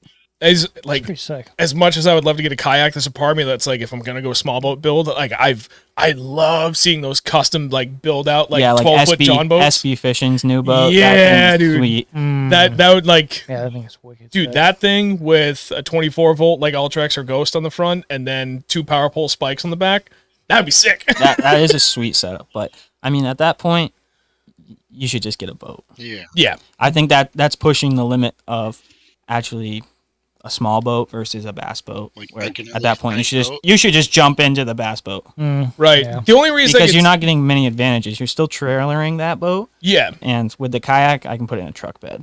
The only reason I could see something like that is if you want something a little bit bigger and more storage versus a kayak, and Mm-hmm. you have a ton of electric only options near you. Yeah, they Then that do would make fish. 1,000%. They do fish sense. a ton of electric only, or the 25 horsepowers maxes. Yep. So that's where I think I would jump into that because they run a ton of tournaments out there that are in those boats. Speaking of tournaments, Swap was so cool. I think now's a good time to get it because I've seen several questions, especially from Joe. I think Mark asked it, and there was somebody else. Yeah, Jake asked. Actually, he says he wants to get involved in the conversation. So there's quite a bit questions here, all about tournaments. Yeah, Joe did mention it. And vertically impaired, not a hobbit. Alec Warner, Jakey Poo. So let's talk about the kayak tournament scene because that has absolutely blown up the last 3 years. Yeah, so the kayak tournament scene has been crazy these last 2 years. I mean, we're seeing 100, 200 people. I know a lot of the Hobie stuff has been selling out before the event even comes around, and that is 200 boats. So you're looking at the same size as a lot of these Bass Opens and that kind of stuff. So insane. we have a ton of events coming up this way to New England. Elite Kayak Fishing's running their trail with 5 events. Winnipesaukee on that list. I know the Hobie BOS is coming to Winnipesaukee too. I will not be here for that event. I'm sad I'm going to miss that event, but I'll be over at Oneida fishing with Elite Kayak Fishing, just because I will be running their whole trail again. That's going to be so much fun. Yep. Yeah, there is huge prize money this year. A lot of the checks are going to be $5K, a little bit under $5K. So there's tons of money, and buy-ins are about $125. So it's not a horrible buy-in for the event compared to a lot of these bigger bass boat tournaments. Yeah, Jesus. Yes, EKF is killing it. I think we're going to see a ton of people out at the EKF events this year. Shout out to Jason Gardner, Ken Wood, and Adam. They are really killing it. Wow, Ike Ellie is fishing that tournament on Winnie. That's pretty cool. I'm excited to see what he's going to do when he gets there. He's going to scream so loud. means I He's gotta going to do scream that. himself off the freaking kayak. You mean if You I should, do that like, with I fish actually- with Ike, I'm gonna do it just to fish with Ike. Yeah. Maybe I can beat Ike. Probably. I do think, like, there's quite a few of those tournament anglers that if they came up to Winnie, I think they would excel because it fishes a lot to their strengths. There's a number of different ways you can do it. And a lot of those guys are really good at smallmouth, too. Yeah, but there's going to be the opposite. A lot of people are going to come up, and Winnipesaukee is not an easy lake to learn in a bass boat in a weekend. And I can only imagine trying to learn Winnipesaukee in a kayak in a 2-day. Like most guys come up for 2 days to pre-fish. So that's a hard be lake tough. to break down quickly. And the fishing can be tough. And I know they're coming up in, believe June, end of June. So it's going to be a post-spawn event. And I know it's going to be a tough event. You don't think, is it against the rules to go up there and pre-fish out of a bass boat? Yeah, so they just changed the rules actually recently. So they cut it off, I believe, a week out. You cannot be in. Yes. Yeah, you cannot be in a bass boat. But after that week, you can start in your kayak. There you go. Dude, I wish more tournaments would do that around here because it gives... It kind of evens the playing field for the average working person that doesn't have a ton of excess time to take off to go out and pre-fish. You can still pre-fish that week. They only cut off bass boat pre-fishing. So I cannot be in a bass boat that week, but I can be in a kayak. That's still a huge step in the right direction. I just wish more expanding on that. I wish more tournaments in general would like close things off or kind of restrict it to, again, kind of level the playing field for like the average working person that doesn't have a ton of that time to be able to go out there and pre-fish like crazy. I don't know. Ow. Thumb. Yeah, so we're seeing KBF, Hobie BOS, and EKF all up in New Hampshire. Those are going to be our big events this year. Also in Maine, we're going to have EKF, KBF at Messalonsky Lake. Down in Connecticut River, Massachusetts. I have not fished that, but I'm excited to get down there and see what that river has to offer. And then Oneida, and then Lake Champlain for the championship event for EKF. So That sounds like fun. It's a great schedule, and I'm super excited to get out there and do that schedule. nice, man. So my buddy Chad had another question. Dave, I don't know if you want to answer this. Either one, doesn't matter. How many anglers are involved, / how many boats from trail to trail? Especially like those, like you were talking about earlier, where there may be 3 events at one time, a double down and 2 singles going on at Winnie all in the same day. Like, what are we talking about for numbers here?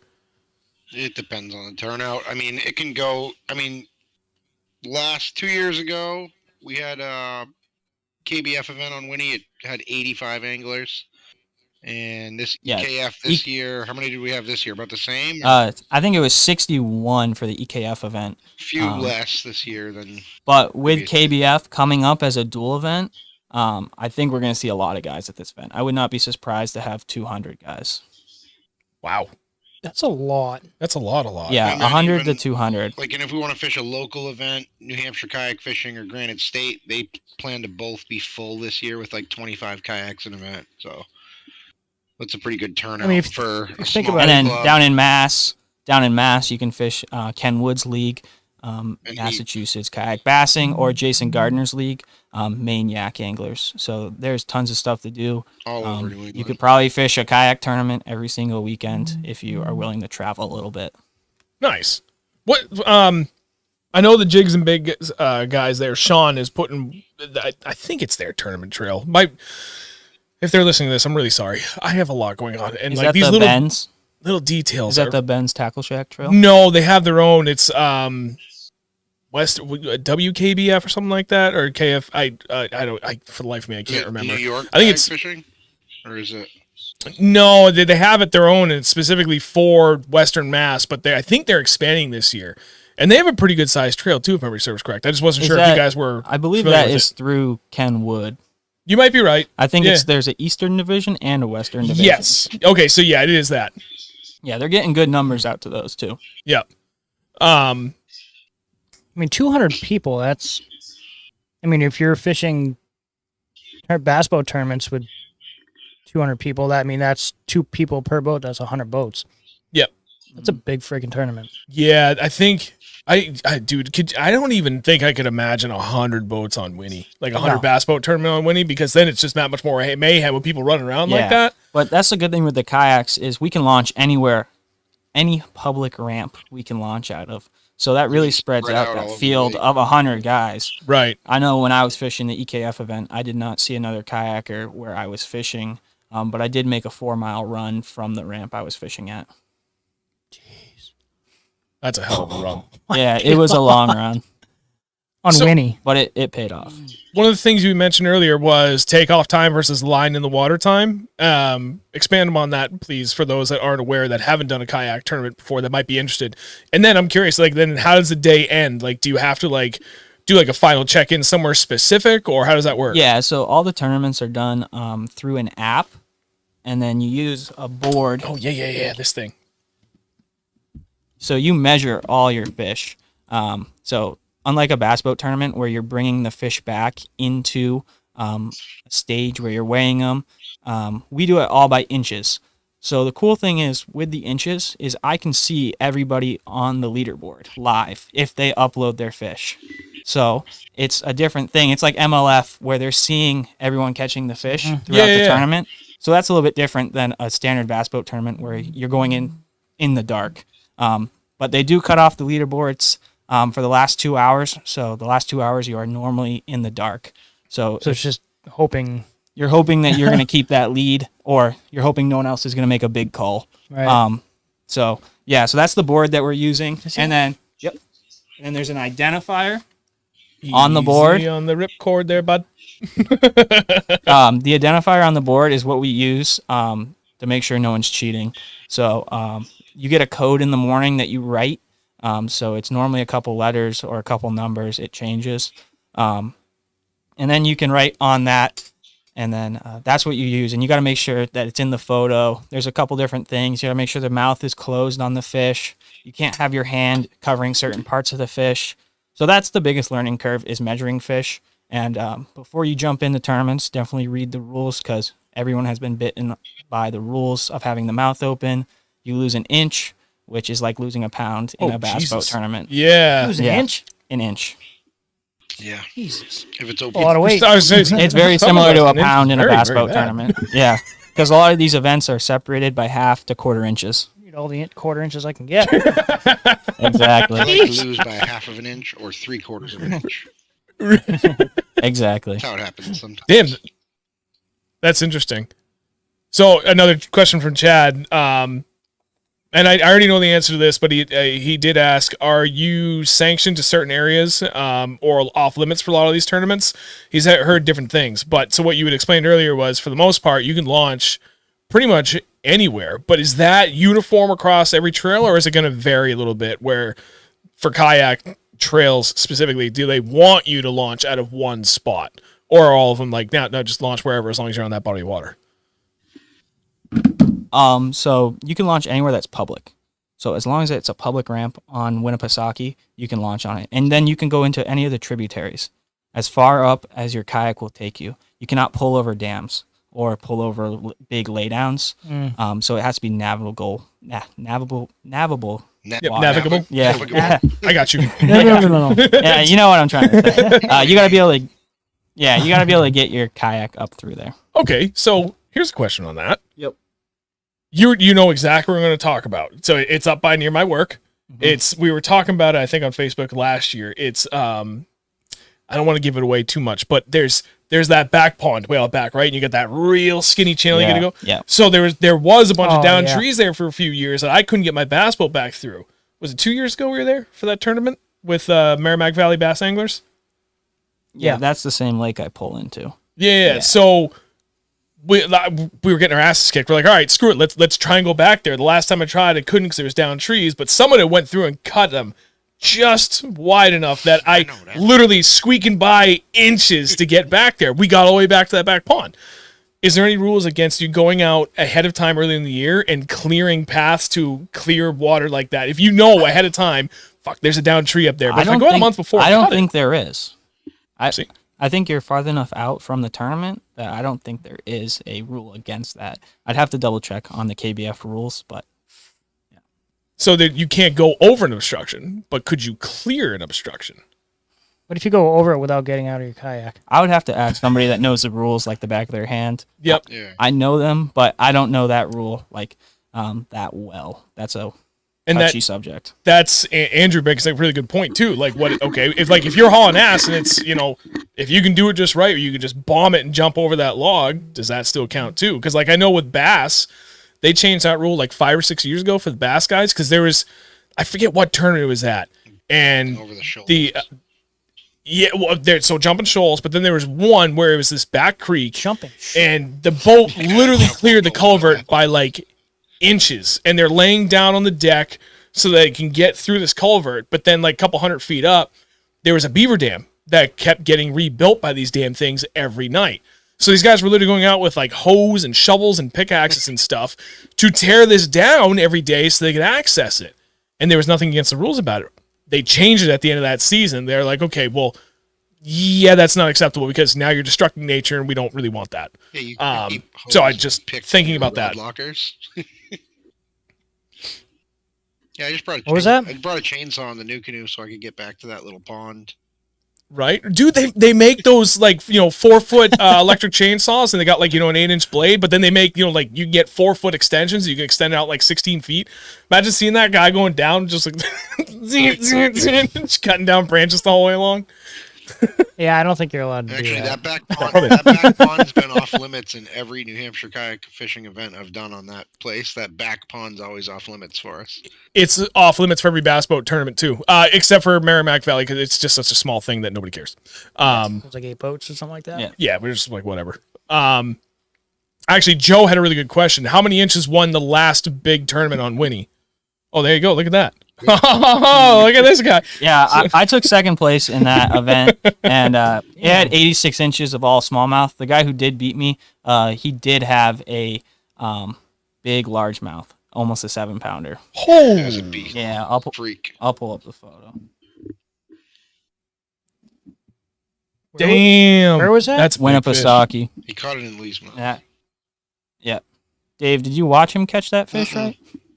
The one cove. You were the next cove. The one cove. You were I one didn't cove go over. into because there were 6 people in it, and I didn't want to be that guy like invading their like- space.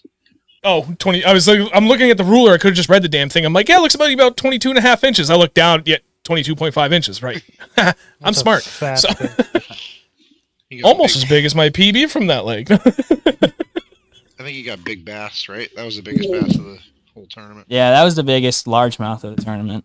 That's awesome. Is that yours? Yeah, that's my 1975 smallmouth I had, which was the biggest smallmouth, but they only pay out one lunker, sadly. They don't split it. Oh, that's unfortunate. Yeah, that's kind of That's dumb. that's I don't one like you that. got. That's tank. Damn. I feel like the smallies are starting to finally kind of get a little bit bigger on that lake. I think we're going to see some big ones. The smelt population is going crazy in Winnipesaukee right now. I saw a crazy amount of smelt this season, and I know you saw the same thing. Oh my God, it was insane. 30, 40 feet of smelt. And so I think, and we saw a couple big smallies come out of Winnie. That one on the tube from Fish Freaks. Fish Freaks? Yeah. How big was that one? That was over I can't 5. remember. Then there was another guy that caught another one over 5. I think there was like 4 or 5 heavy 5-pound smallmouth that were weighed into tournaments on Winnie this year. The last, That's a big lake. They're in the there. last Niwa, right? Yep.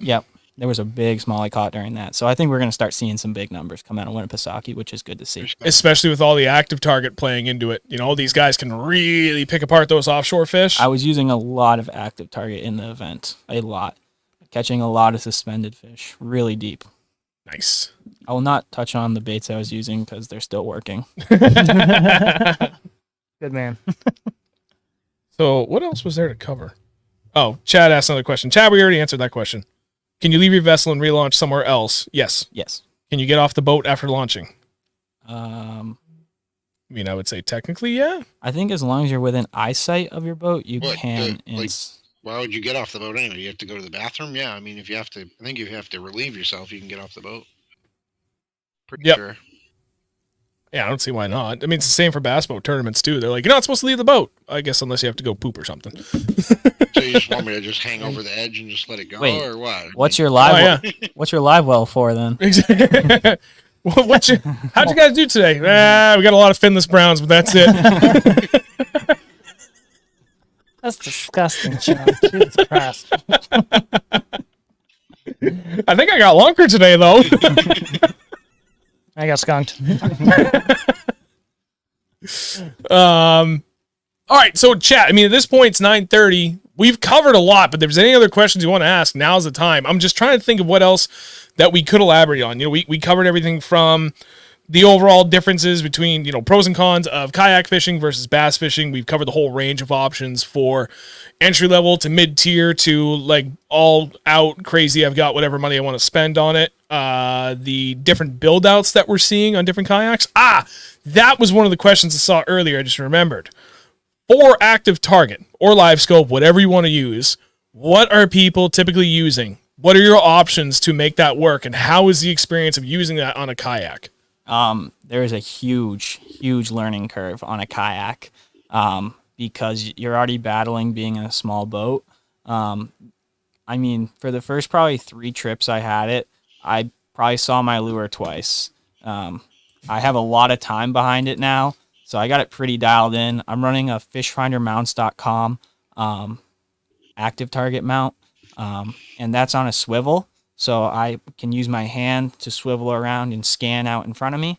I'm using the forward mode, probably actually 100% of the time. I will be playing with the scout mode this season. I'm seeing a lot of guys using that. Yes, the dugout bait and tackle, the Fisher mount. I did look into that mount. I'm seeing a lot of people run that mount and having good success with it. But I do like the fishfindermounts.com mount currently. But I did look at that dugout bait and tackle mount. Do they have one that you can control with your foot? Not yet. I'd like to see one though. I'd like to mount one, but not yet. I mean, I know somebody. We know somebody who. We do know somebody Could be in the who work. has his own version. That I know somebody. And mounting the we know a guy. Yeah, mounting the black I know a box guy. and mounting it into a kayak is not fun. I will tell you, it is a pain, but it is worth it. But again, I probably use the active target probably 30% of the time, but it's a lot of side scanning to get to the point where I'm pointing my active target. So I will side scan a ton, and then I'm checking my spots with the active target. So a lot of side scanning for bait, and then I will shine my active target over there to see if there's fish in the bait and stuff along those lines. There you go. So yeah, Jerry Brusso just said right height. That's an excellent, one of the better, if not the best, turret mounts out there. That's a powered turret mount for your active target. But we'll just call it forward-facing sonar, live sonar. Then and it comes with a different kind of pedal. So Jeff is exactly that. Interesting concept, like a trolling motor pedal style, kind of. Whereas a trolling motor pedal, you would rock it left and right to be able to turn it. I'd actually be curious to see if you could do something like that for live scope, but otherwise it's a pedal with just basically clockwise, counterclockwise, or well, actually I did that backwards, but counterclockwise, clockwise, and it just spins. And I think most of the difference is the RPM from turret to turret. Most of them I think are pretty close, like about 3 to 5 RPM, which is nice, where you're not waiting forever for it to swing around, but it's moving slow enough that you get that fine-tuned resolution. So if you just need to move it like 2-3 degrees, you can just kind of click it and it jumps to where you need to. You can still keep up with those. You can keep up with fish if they're moving fast, but you can make finite movements if you're trying to really hone in on something specific. Yeah, and that's the thing with the way I have mine set up is I can spot lock with the XI3, and then I'm doing all my fine-tune adjustments with my hand. So I can hold it and fine tune, do my 1 degree clicks to really get that picture in perfect, and then I make my cast at that individual fish, because I am targeting individual fish most of the time with that technology. I want to try it. It's cool. It's cool. I mean, like I got to use it like a time or two here up in Vermont on my buddy's boat, and then I went with him in his boat up to the St. Lawrence last summer. I left my I went up to the St. Lawrence River, fished Lake Ontario one day, woke up the next morning, fished the St. Lawrence River until 2, and came back. 700 miles round trip, Lake Ontario and St. Lawrence River fished in less than 48 hours. So being on his boat with that whole setup, being out in the St. Lawrence, like, it's crazy how much rock there is. Think if anybody's fished Winnipesaukee or Squam, like, those are 2 great lakes if you're an offshore angler. There is so much stuff out there to fish. Not all of it is fishy, but there's a lot of cool stuff you can find offshore that you can just have a blast. That's like, it's the St. Lawrence River and Lake Ontario is the same, but you're talking on magnitudes greater of water to cover. And there's so many spots for these fish to hold up on. There's gobies everywhere. And it's cool when you get an active target and you just see these mondo schools of bass roaming around. And then you lock in on kind of like this, almost like a point, little hump thing. And there's one big rock and you see this big fat blob swimming around on it, and throw your drop shot at it, and you watch your drop shot come down. You see the fish like bloop, bloop, bloop, and come down and smoke it. And you're just like, Jesus Christ, this is too easy. Yeah, but there are days where with that active target, it can be so frustrating because you will see a ton of fish and you'll watch them swim away from your bait. It's not a shooting fish in a barrel technology, and a lot of people think it is until they actually use it, especially on the kayak, because it takes a long time to dial in on the smaller boats. Well, that's what TJ at Smallmouth Freaks had said, because he has it, and he was saying the same thing. He's like, dude, like, we were up there, that was 2 years ago. He said that to us multiple times. Yeah, he's like, sometimes you get lost looking at that thing. Like, it's awesome, and you can see so much, but I've had a couple of days where I shot myself in the foot because I got so locked in and just captivated by what I was seeing and trying to make sense of it that I just kind of forgot to just ignore it and just fish off instinct. And I mean, you can do that with 2D sonar too. Oh yeah, we've done that plenty of times. Oh, there's a fish down there. Drop.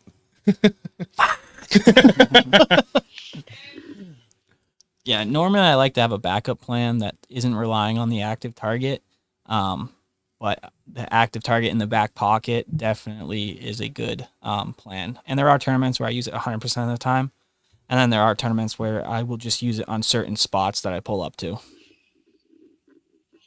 What the hell did Jerry just... Sorry, I'm trying to... Too many numbers, Jerry. I can't... What the fuck you're saying? I have seen those DeWalt mounts, and I was going to run one of those. But I didn't want to do the converter to convert it down to 12 volts from 20 volts. So I just went with a lithium battery over that. But those are pretty cool. What is it? It Like you an can take your actual drill DeWalt, batteries. like that? Yeah, so you can take your drill batteries and it clicks in, and then it runs to a red and black to run your active target or Panoptix black box. Oh, no kidding. That's pretty sick. Yeah, it's pretty slick. I do have it. I just didn't want to do the converter to convert it from 20 volts down to 12 volts. Gotcha. Huh, neat. But it would be super cool to use just as like a portable power pack because those DeWalt batteries have a ton of power. Yeah, they do. Milwaukee's better. I have heard. Take it from the man that works with tools all day. Yeah. I do. Take it from the tool that uses tools all day. No, I'm just kidding. I do work with tools all day. Yes, you do. DeWalt batteries suck. DeWalls. At this point, Dave, is there anything else that you wanted us to be able to talk about for kayaks that we didn't get a chance to talk to, that the conversation didn't flow to naturally at any point? No, I think we pretty much touched on just about everything. I mean, if anybody's coming out to the show, they can come visit us at the Mountain Road Trading Post booth. We'll be there talking kayaks most of the weekend. So, where's your booth going to be? You know, I have not looked into where our booth is going to be. I'm not positive either off the top of my head. I know it's a big booth, like 20 by 50, I want to say. That's a big booth. Yeah, we got. You guys got a bunch of kayaks. Yeah, we got a bunch of boats coming, so we're gonna have all the NuCanoe models, and then we're gonna have some boats that are gonna be stripped down, and then we're gonna have some boats that are gonna be fully rigged out, tournament setups that are gonna be our personal boats that we're gonna be running this season. So it'll be super cool. So swing over, talk kayaks, look at some of these boats, and I'm gonna sit in yours. yeah, come sit in it. You're gonna come back. You won't want to and leave Andrew's it. gonna be there like, it's fun. Trying to tip it over. Just rolls it off the cart. You said it wouldn't flip. This is bullshit. False advertising. He would too, just to do it. Sean, get this on video. I'm gonna flip this thing. You're not in water. I know, but I'm still gonna flip it.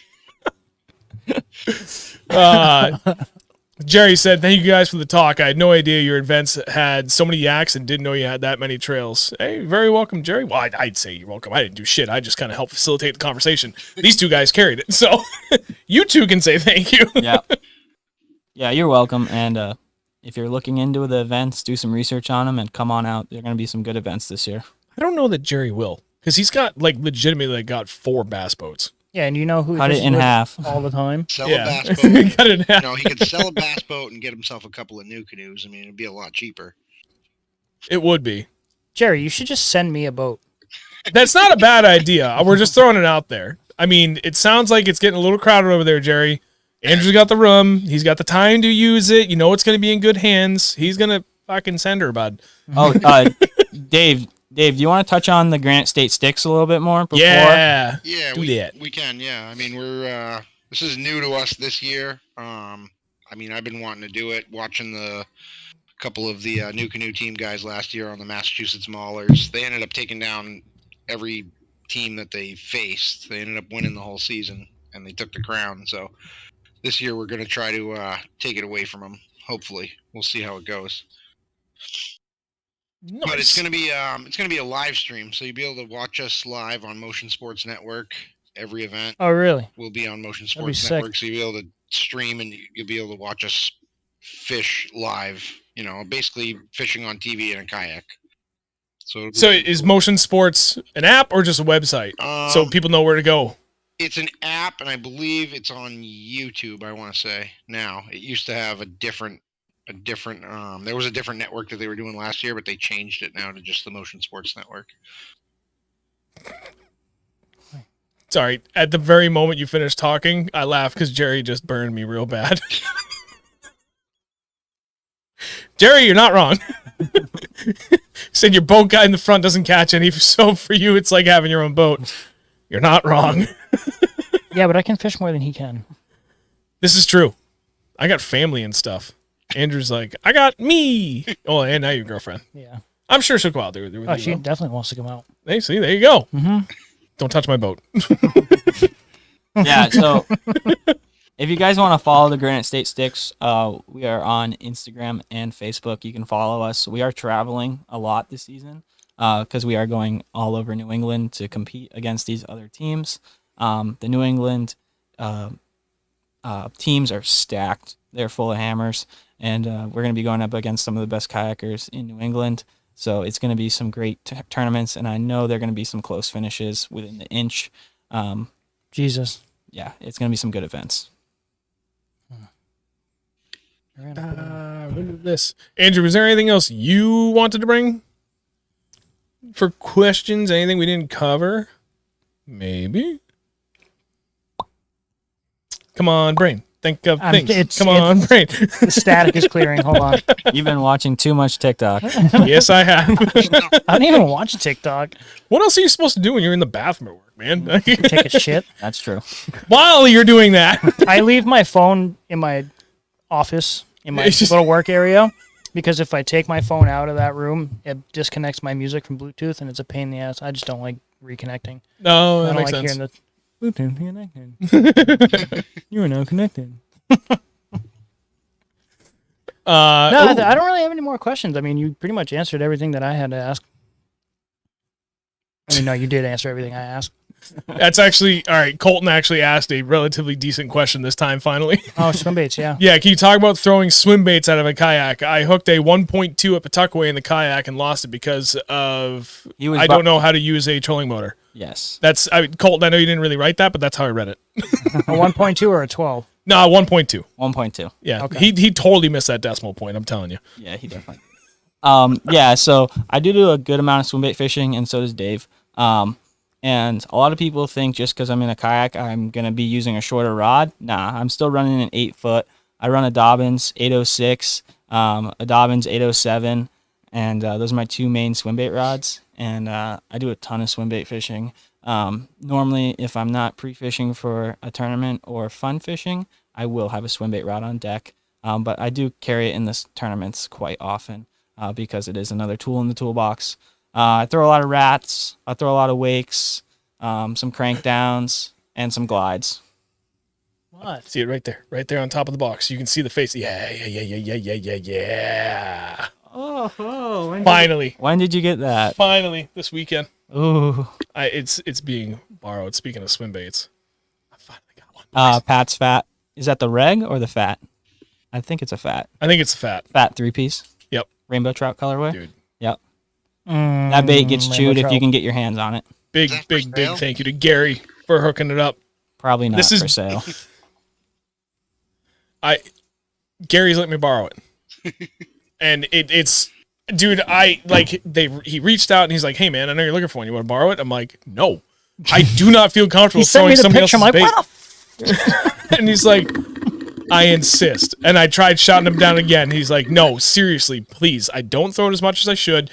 I know you're gonna work it well because you're fishing a bunch of trout ponds. Just fish it for the however long you want, man. Stick a couple giants and we'll talk." And I was like, "All right, fine, if you insist. I'm not gonna shout you down more than 3 times." But dude, I tried to say no. Trust me. My wife But calls I me am a fat really, really, three-piece. really excited to finally have one to throw. Sisterhood of the Trolley swim bait. Alec, them's some fighting words. That is not a slammer, bud. You be careful with that.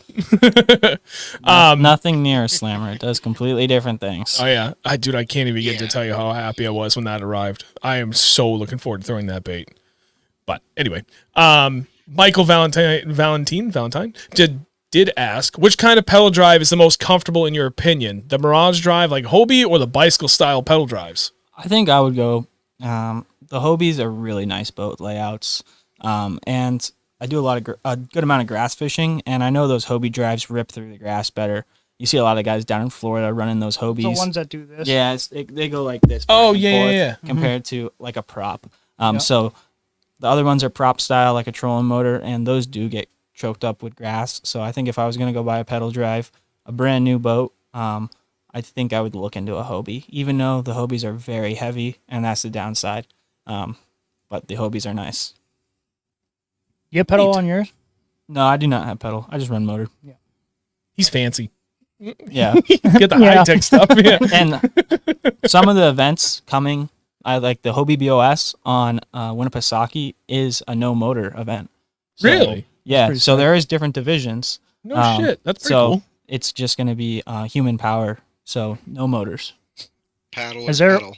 Paddle only tournaments too, or is it? No, most of them allow just human power. Yeah. So it's I'm straight up sure. electric. I'm or sure there human. is somewhere, but I mean, you can always choose to run a paddle, and Right. there are guys that still do it, and they just fish some of the smaller backwater stuff on these bigger lakes, and there are guys that do really well Yeah, that backwater running stuff that always has big backwater. pain in it. Yeah. because they're untouched, and it's Yeah. a good tournament strategy to run that backwater, and they just run up those creeks. Mm-hmm. That's pretty sweet. Mhm.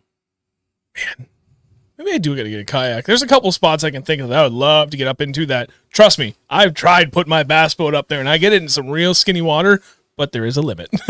If you ever want to borrow one, just let me know. All right. I might Yeah, take you up on you. that. Actually, no Yeah, joke. Dave too. If I can, I would love to actually Yeah. borrow one. And whenever the free fishing weekend is in Maine in the summer, because one of my best friends growing up will be up there for the weekend during the free fishing weekend. His father-in-law owns a camp up in Maine that there's only 4 houses on the road, and it's the only access to this lake, so it is essentially private. Yep. It's In the lot of first big fish. 3 years, because he keeps a rolling tally of the top 10 biggest fish. In the first 3 years, you need a 6-pound, 11-ounce to crack the top 10. The biggest they've caught out there is 7 pounds, 15 ounces. In Sounds like a 3 good spot to break this in. So the only downside is all it's super grassy. Ah. So I don't think I can get that through. However, a citizen will kill it. And Citizen. these are like these guys that fish their whole lives, but they're like nowhere near on the same level as any of us. They're literally just doing this with Senkos. Okay. And they're catching these giants. And they're catching giants. It's just this beautiful, untouched place. But you they've pull up never to seen it. a Senko, so they're like, Yeah, yummy. Never right? seen a Citizen's. I was gonna say, you throw a Citizen 6 in front of their face, they're like, "Oh my god!" Yeah, throwing a 9. Yeah, then there's that. Yeah. But it's like a quarter, probably like a third of a mile down like a game trail that someone just widened barely big enough for your truck, and then you pull out onto this like 15-foot tall rock outcropping that drops down an angle like that. So you got to walk everything down. And some of those are like my favorite spots. Oh, yeah. I know me and Colton go on adventures a lot in the Crawdad, into those small types of lakes. You ever been out to Dick Pond? No. Is it really big? Yeah.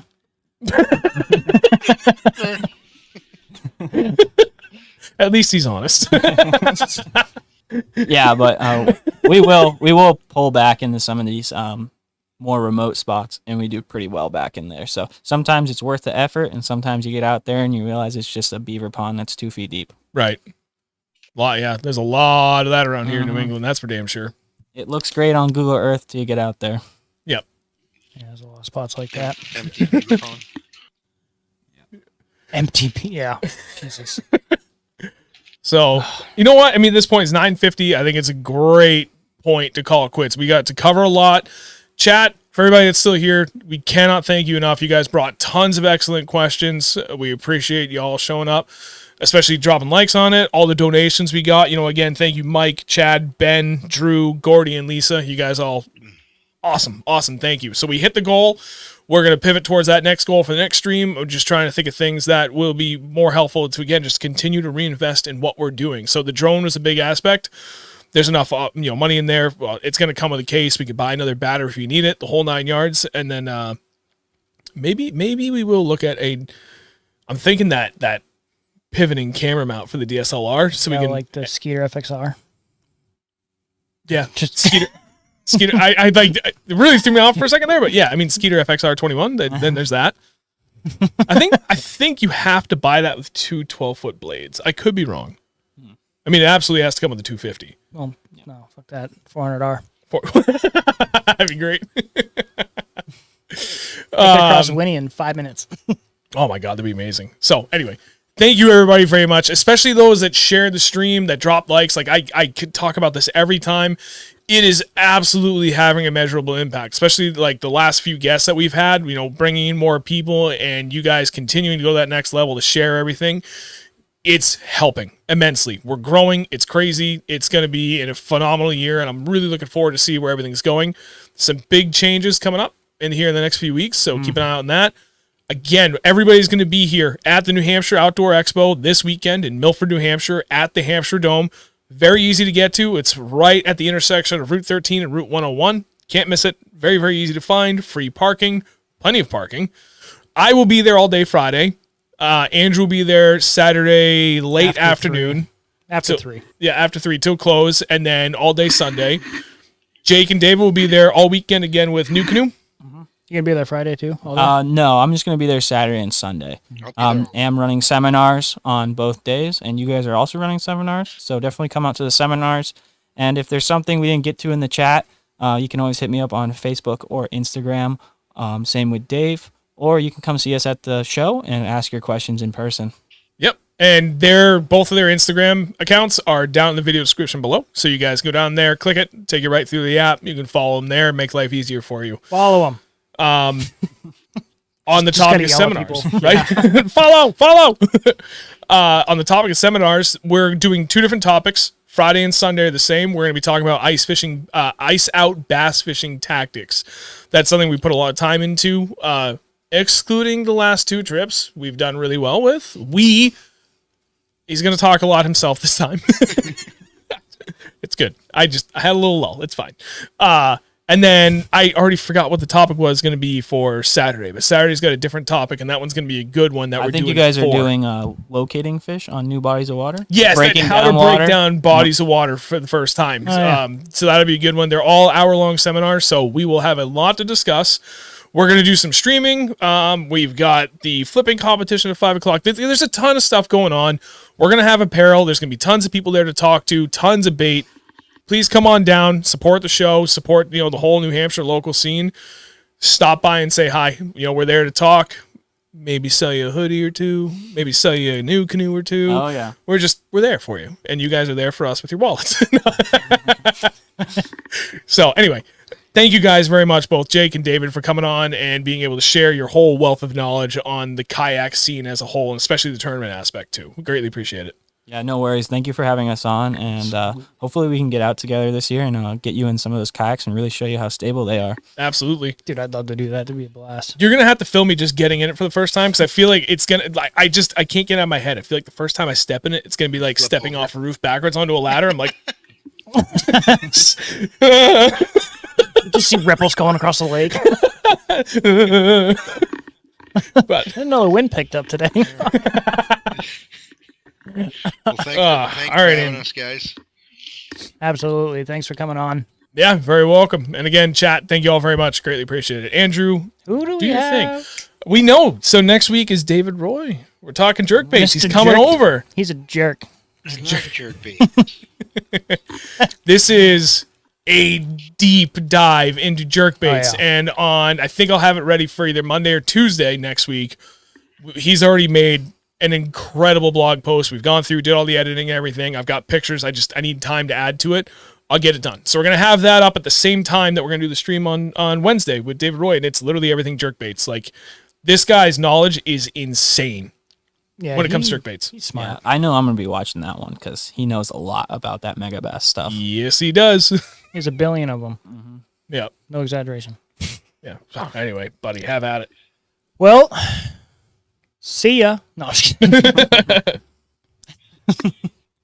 We will be back next week, just like every other week. Wednesdays at 8 o'clock Eastern Time. Come by next week and learn a bunch about jerkbaits with David. But thank you guys for coming on. You and other David. Appreciate it. We will see you guys next week. Have a good one. And